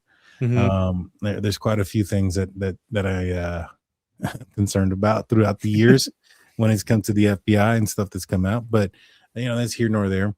But when it comes to like investigating these type of crimes and things like that, I got a lot of faith in their criminal investigations and of this type of manner and what their labs can do, etc. And so, yeah. Yeah, a lot of people are coming in with the stuff that, and I know some folks said to check my email. I'm checking it. My email is drunkturkeyshow@gmail.com. I'm not sure if you sent something there or not. I'm not seeing anything. But yeah, Mark, when would you start to get nervous about this? Oh, you're on mute, brother. Oh, maybe you stepped out.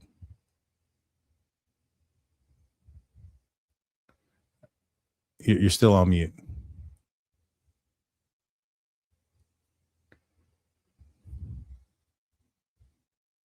Let's see. Porch guy is the one carrying a firearm. Porch guy is the enforcer. That's I guess going under the pretense that there's multiple people, right? Computer issues froze 1 sec. All right, cool, no problem. All righty, understood. The porch guy being an enforcer, being just one person of many. To me, I think you got to factor in. Okay, let's break that down. Let's expand on that theory. In the Brian Cooper case, whenever there was a theory or there was evidence or there was something that was brought to light, there was a lot of questions that I wanted to answer: who, what, when, where, and why. Right? 5 questions that we should try to answer in every situation. So, multiple people. Why Nancy? If it's financially motivated, which I would think that if there's more than one person, then there's got to be the financial aspect of it, right? And so, the hardest part of this crime, outside of getting away with it, I mean, is probably the taking Nancy away, getting out of there, and then not getting immediately caught. It's probably your biggest hurdle. And they've accomplished that. They've reached out to the media and they've managed to express, if they are the ransom people, that they've expressed their need for financial gain. I hear you, Mark. All right. Yeah, sorry about that. It froze. No problem. And so I was just saying that, yeah, it concerns me now that the case is dragging along this much, but that DNA, that the hair is promising. That's all I said. Got you. And so we had a question about, not a question, but a comment about multiple people and one person being the enforcer. And I was just kind of breaking down the who, what, when, where, and why aspect of a theory. And when it comes to the multiple person aspect, the why is the question, like why so many, and then why stop, right? The hardest part of this abduction for ransom is probably getting Nancy, getting out of there, and immediately getting away with the crime. To have gone away with it for this long period of time, I've already reached out to the media, and not gotten, caught. I would assume there would be multiple attempts, especially if it was financially motivated, even if Nancy's no longer with us. Savannah is, and law enforcement have put out $1.2 million reward. That's not to bring Nancy home alive at this point. I mean, would they love that to be the case? I'm sure they would. But realistically, that's not the case. They want information and they want answers. It's going to lead to bring her back, to celebrate her life, to give her the proper, rest in peace burial and things of that nature.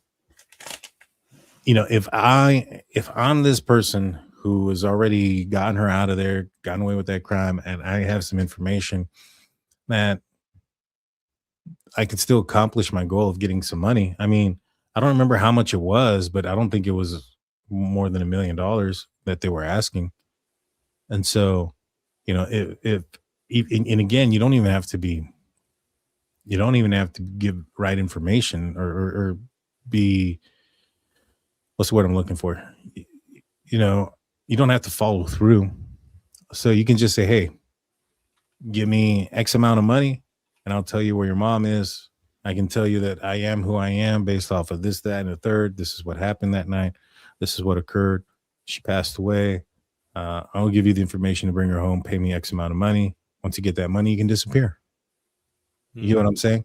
You don't have to, you know, if your goal is still financial, you still could have fulfilled that.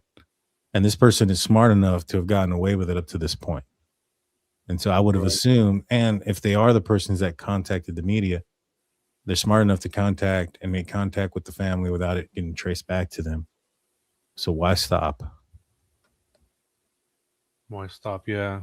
I had a similar situation with that with my pops. He had like a ransom call. Oh, And wow. they said like that my grandpa was being held hostage, and they were extorting him for money, and he believed it.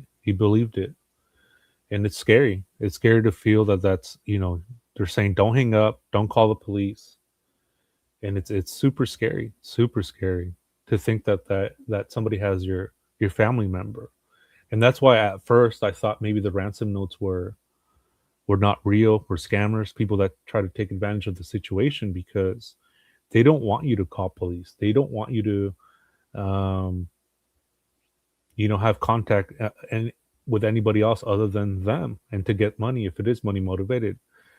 And that goes to your point that that's probably what it wasn't. That it wasn't money motivated, because they would have taken other avenues, other steps for that, because I have been through similar situation with that, and it is scary, and you don't know what to do because you do believe them. And you know, Wow, come man, I to didn't find know out, come to find out, he was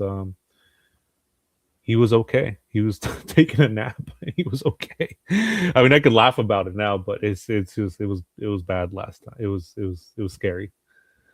Yeah. Jeez. Mm-hmm. Man, that is scary, dude.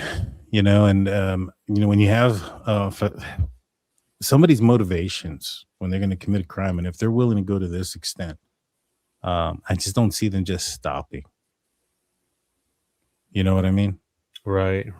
It's like all the way through. Yeah, I just don't see them saying, "All right, never mind. I'm not going to get anything. I'm just going to let this go." You know, if this was like if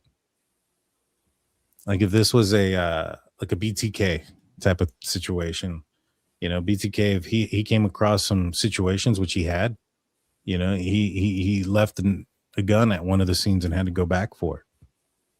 You know, that didn't stop his motivation of wanting to take people's lives in a very sadistic manner. He continued to do it, even though he made mistakes. He learned from them. Mm-hmm. You know, and he used that so that he could continue to commit those crimes and get away with it. You know what I mean? And in part, I think he wanted to get caught. You know, that whole floppy disk thing. I think I think he would have known better than that. I think he wanted to get caught. I think he wanted recognition. Mm-hmm. You know what I mean? And if that's the case, and if this person wants maybe not so much recognition, but wants people to get the right narrative, maybe he does want recognition later. I don't know. He may commit another crime like this, but I think that's why he reached out. If that reached out, I don't think it had to do with money. I think it was trying to correct the narrative. Yeah, I was going to ask you to that point. Do you think, because I know Nanos was saying that this guy could strike again, do you think he could strike again and the same thing, or maybe something different? What do you think about that? Oh, 100% think he could strike again. You know, this guy did a lot of things, right? He took her, was capable of inflicting possibly an injury, didn't take any medication with her, didn't take anything. And if the ransom note is correct, he told Savannah Guthrie that if, you know, the certain demands weren't met, that he was going to take her life flat out. And so, you know, it takes a certain person to do those type of things. And if the ransom note was for, you know, the ransom letter was mainly just to create a spectacle, to create buzz, to correct the narrative, that says something about the person. He's probably narcissistic, probably a psychopath, sociopath. And, you know, if he did that to feel a certain way to get off on this act again by contacting the media, then he's going to want to get off on the same crime again. He's going to do it again. No doubt in my mind. Wow. And you know what? I mean, there's a possibility that this guy may have done this before, and we just don't know. You know, It sure seems like it's not something that like it doesn't seem like this is his first time breaking into somebody's home.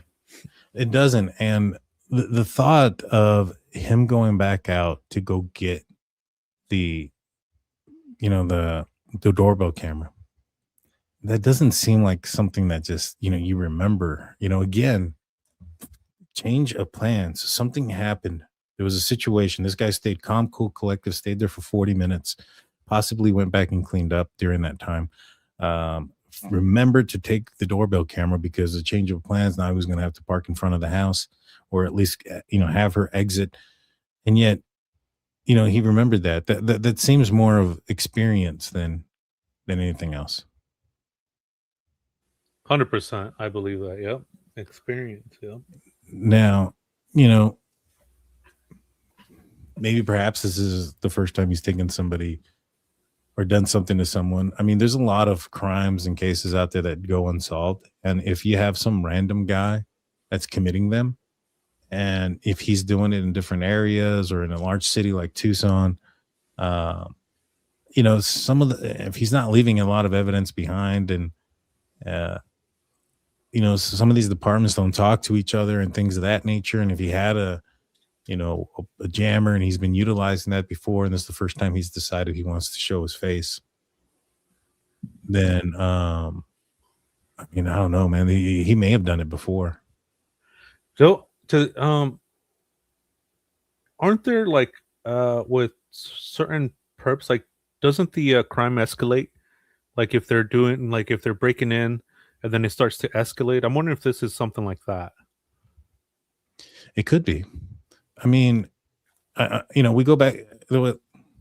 Every case does, but to me, there's just, and again, we don't know all the information. So if we find out that there was just a treasure trove of mistakes that were left behind, then I'll probably be more subject to believe that this may have been the first time and this was an escalation to that point. But I mean, you know, if you go to like the Brian Koberger case and you watch the video of him driving around at 4:00 after the DoorDash driver leaves, and I think there's some new evidence that's come out here recently that Xana had actually messaged the DoorDasher saying, are you having trouble finding the place? And I had said, I felt based on the location of the house, the location of the street name, it facing Queen, but being called King Road, but facing Queen, that could be confusing to a DoorDasher. Maybe they had a light on or something. What appears that there was some confusion with the DoorDasher, and Xana was aware of it and was reaching out to her. And so the moment that the DoorDasher leaves, I'm assuming that the light or whatever indicator that she may have had on for the DoorDasher turns off. You know, for Brian Koberger, he doesn't know that. He's just driving by and seeing a light and then seeing it off. So his assumption is that, you know, they probably just went to sleep at that point. Now it's go time for him.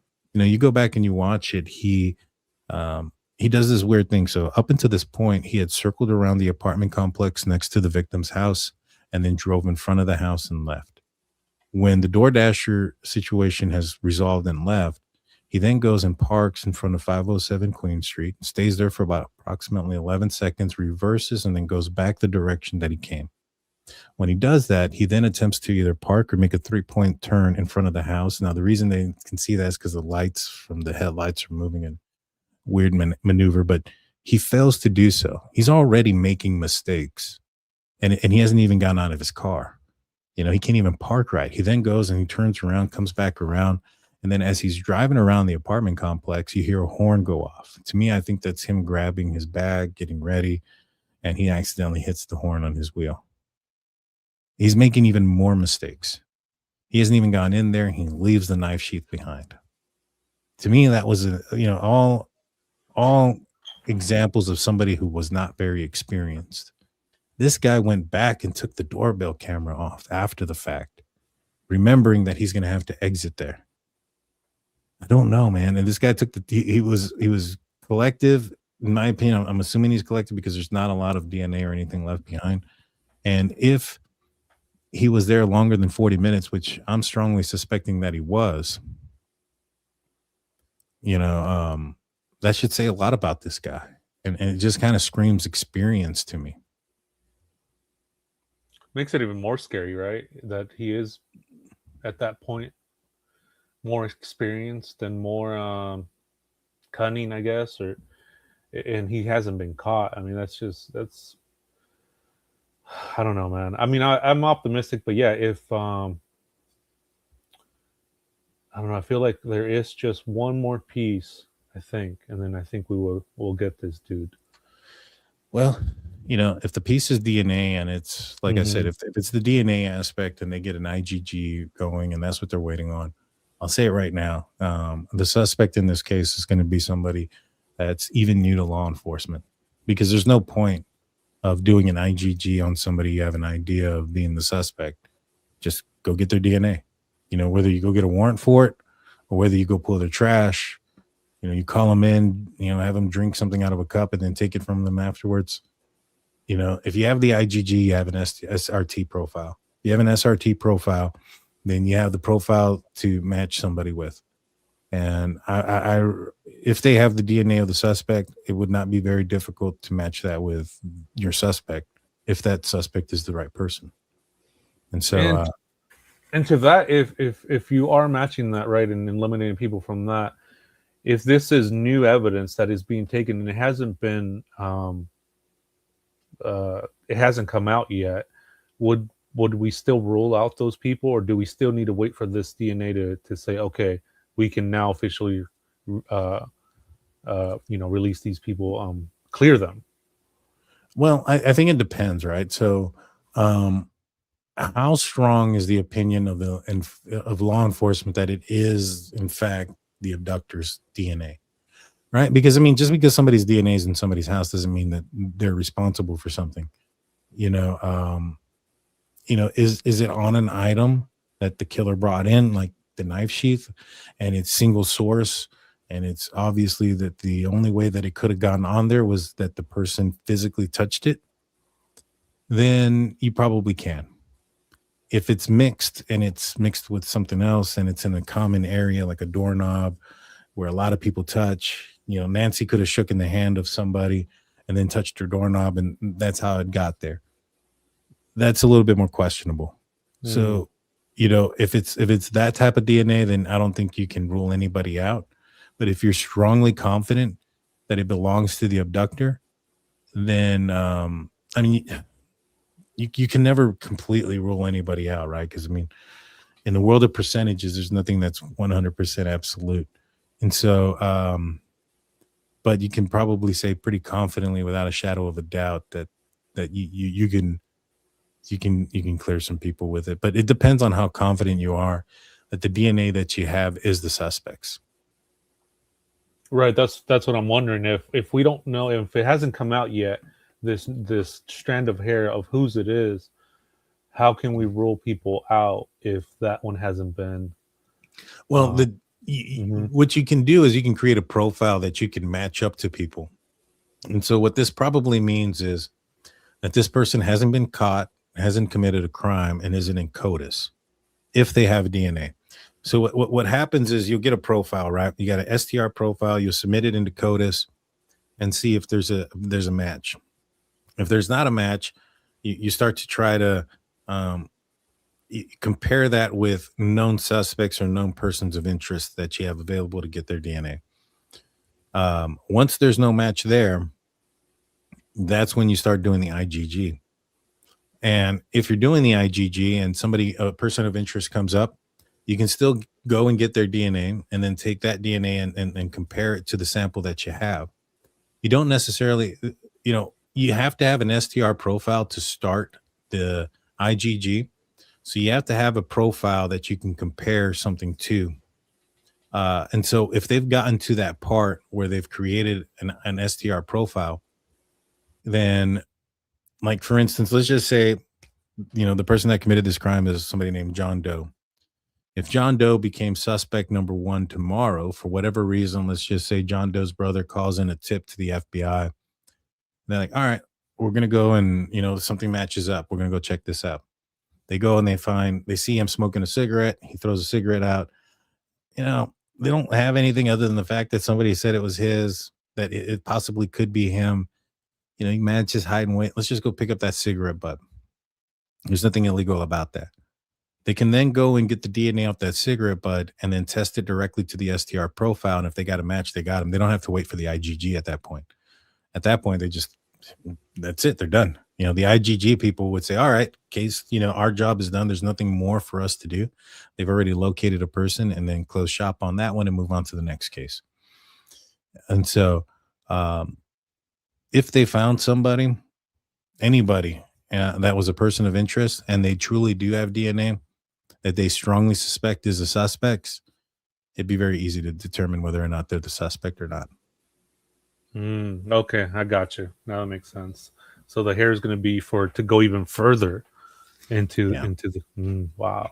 Yeah, and I think that if it is, if there's hair and it is the suspects, yeah, we're going to find out that this is somebody that we've never heard of. And I'll be honest with you, it's somebody that law enforcement hasn't heard of until that name came back. You know what I mean? Mm-hmm. Because of the DNA is ruling people out already that are around the case. Correct. Right now. Okay. Yeah, that and like I said, there's no point in doing an IgG if this was the Brian Koberger case and they sent out the DNA to a lab, and during that time, one of his students called in and said, hey, this guy is pretty crazy, blah, blah, blah, blah, blah. Go check him out. And they go and get the DNA and they do a comparison to it. They're not going to wait for the IgG to finish. There's no point in it. Mm-hmm. They're just going to go and arrest him. And, they're going to build a case and then go arrest him. But yeah, they don't need the IgG is irrelevant at that point. Right. And that was one of the things that I guess the pro burgers were having a problem with, is because pro burgers. Yeah, they were having a problem with the fact that law enforcement was saying the IgG is irrelevant. And the reason why they were saying that the IgG is irrelevant is because they got DNA from his dad's trash, and you can do that. And so it doesn't matter what the IgG said; his DNA matched. They were able to match it to the son of the profile that they found on I think it was like on a Q-tip, that they found DNA that belonged to Michael Koberger, Brian Koberger's dad, and it came back as the father of the person that left the sample on the knife sheath, and that gave them the warrant to swab him. And when they swabbed him, it came back as 100% match. About 1 in 5 octillion times likelihood of it being his versus somebody else's. That whole technology is so amazing. I mean, I've said it myself. I'm like, let's just have everybody's DNA on a database. Yeah. I mean, let's just have everybody's on it. And I know that sounds controversial, but I mean, if we did that, I think we could match up stuff like this easily. Oh yeah. And like I said, once they get this guy's name and they got the right suspect, and if they do have DNA and they can match it, they're going to arrest the guy. They're going to get warrants for his phone. They're going to get warrants for his locations. Right now, back when Brian Koberger committed his crime for AT&T, they only held advanced timing records for 7 days. Now it's like 13 months or something like that. So as long as they get this guy within that time frame, and I think most of them are over a year also, they're going to be able to look at his advanced timing records and know where he was, when he turned off his phone, if he turned off his phones to go do these, surveillances or whatever the case he may have done.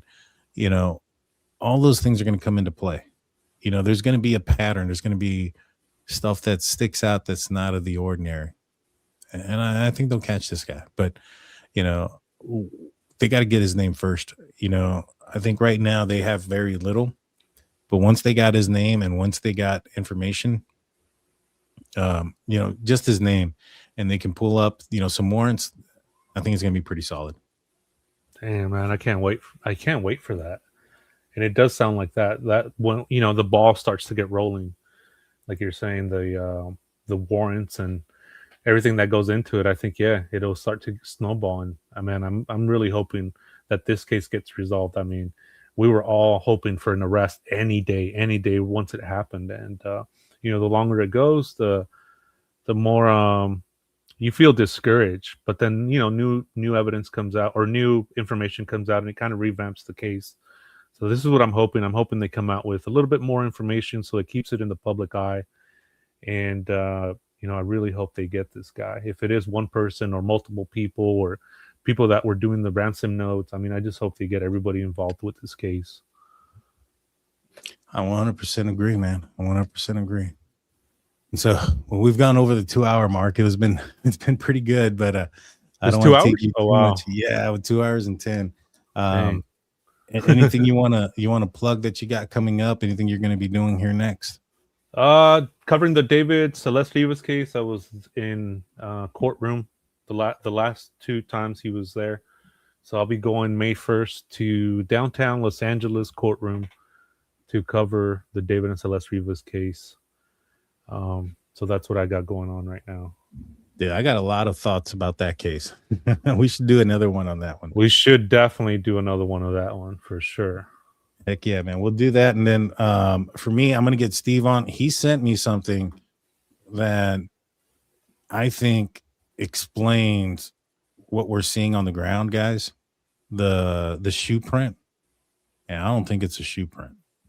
And we'll leave it at that. I think he found out something, and it's pretty disturbing. You know when you'll have him on? I'm waiting, but when I do, I'm gonna try to get that with yourself, myself, and him on, so that we can break it down. Man, that'd be amazing. Yes, sir. We'll do it, man. Make sure you like, subscribe. If you're watching on my show, go to Mark's show. His channel is linked in the title. Go check him out, subscribe, and like. If you're on Mark's channel, I'd appreciate it if you come to the Drunk Turkey show and get a glimpse of what I have to offer. I get it. My show doesn't sound like a true crime show. It wasn't supposed to be. No, it really is. And I always redirect people to you know, your law enforcement background. I'm like, hey, you guys want to go check out, you know, his perspective? Go check him out. He's great. You know, if you guys want to see me boots on the ground being there, you know, in the area, come check me out. You know, so I always try to send people to certain people that I really like, and I really do enjoy your content, man. You did great, and I've seen you grow too, and it's phenomenal, man. What you've done with your channel, it's amazing. I appreciate that, Mark. Thank you so much. And for Mary Melbourne, I'm not seeing an email coming in. The last 2 emails I have are from the New York Times talking about, you know, suspect detained. Let me check my spam. Maybe it came in spam real quick. I got some spam stuff. It did come in spam. All right, I got it. Let's see. Okay.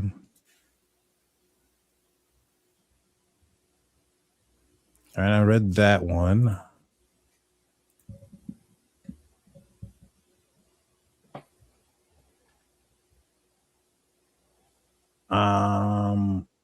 All right, Meredith, I'll respond to you afterwards. I'm seeing this now, but yeah, I'll respond afterwards.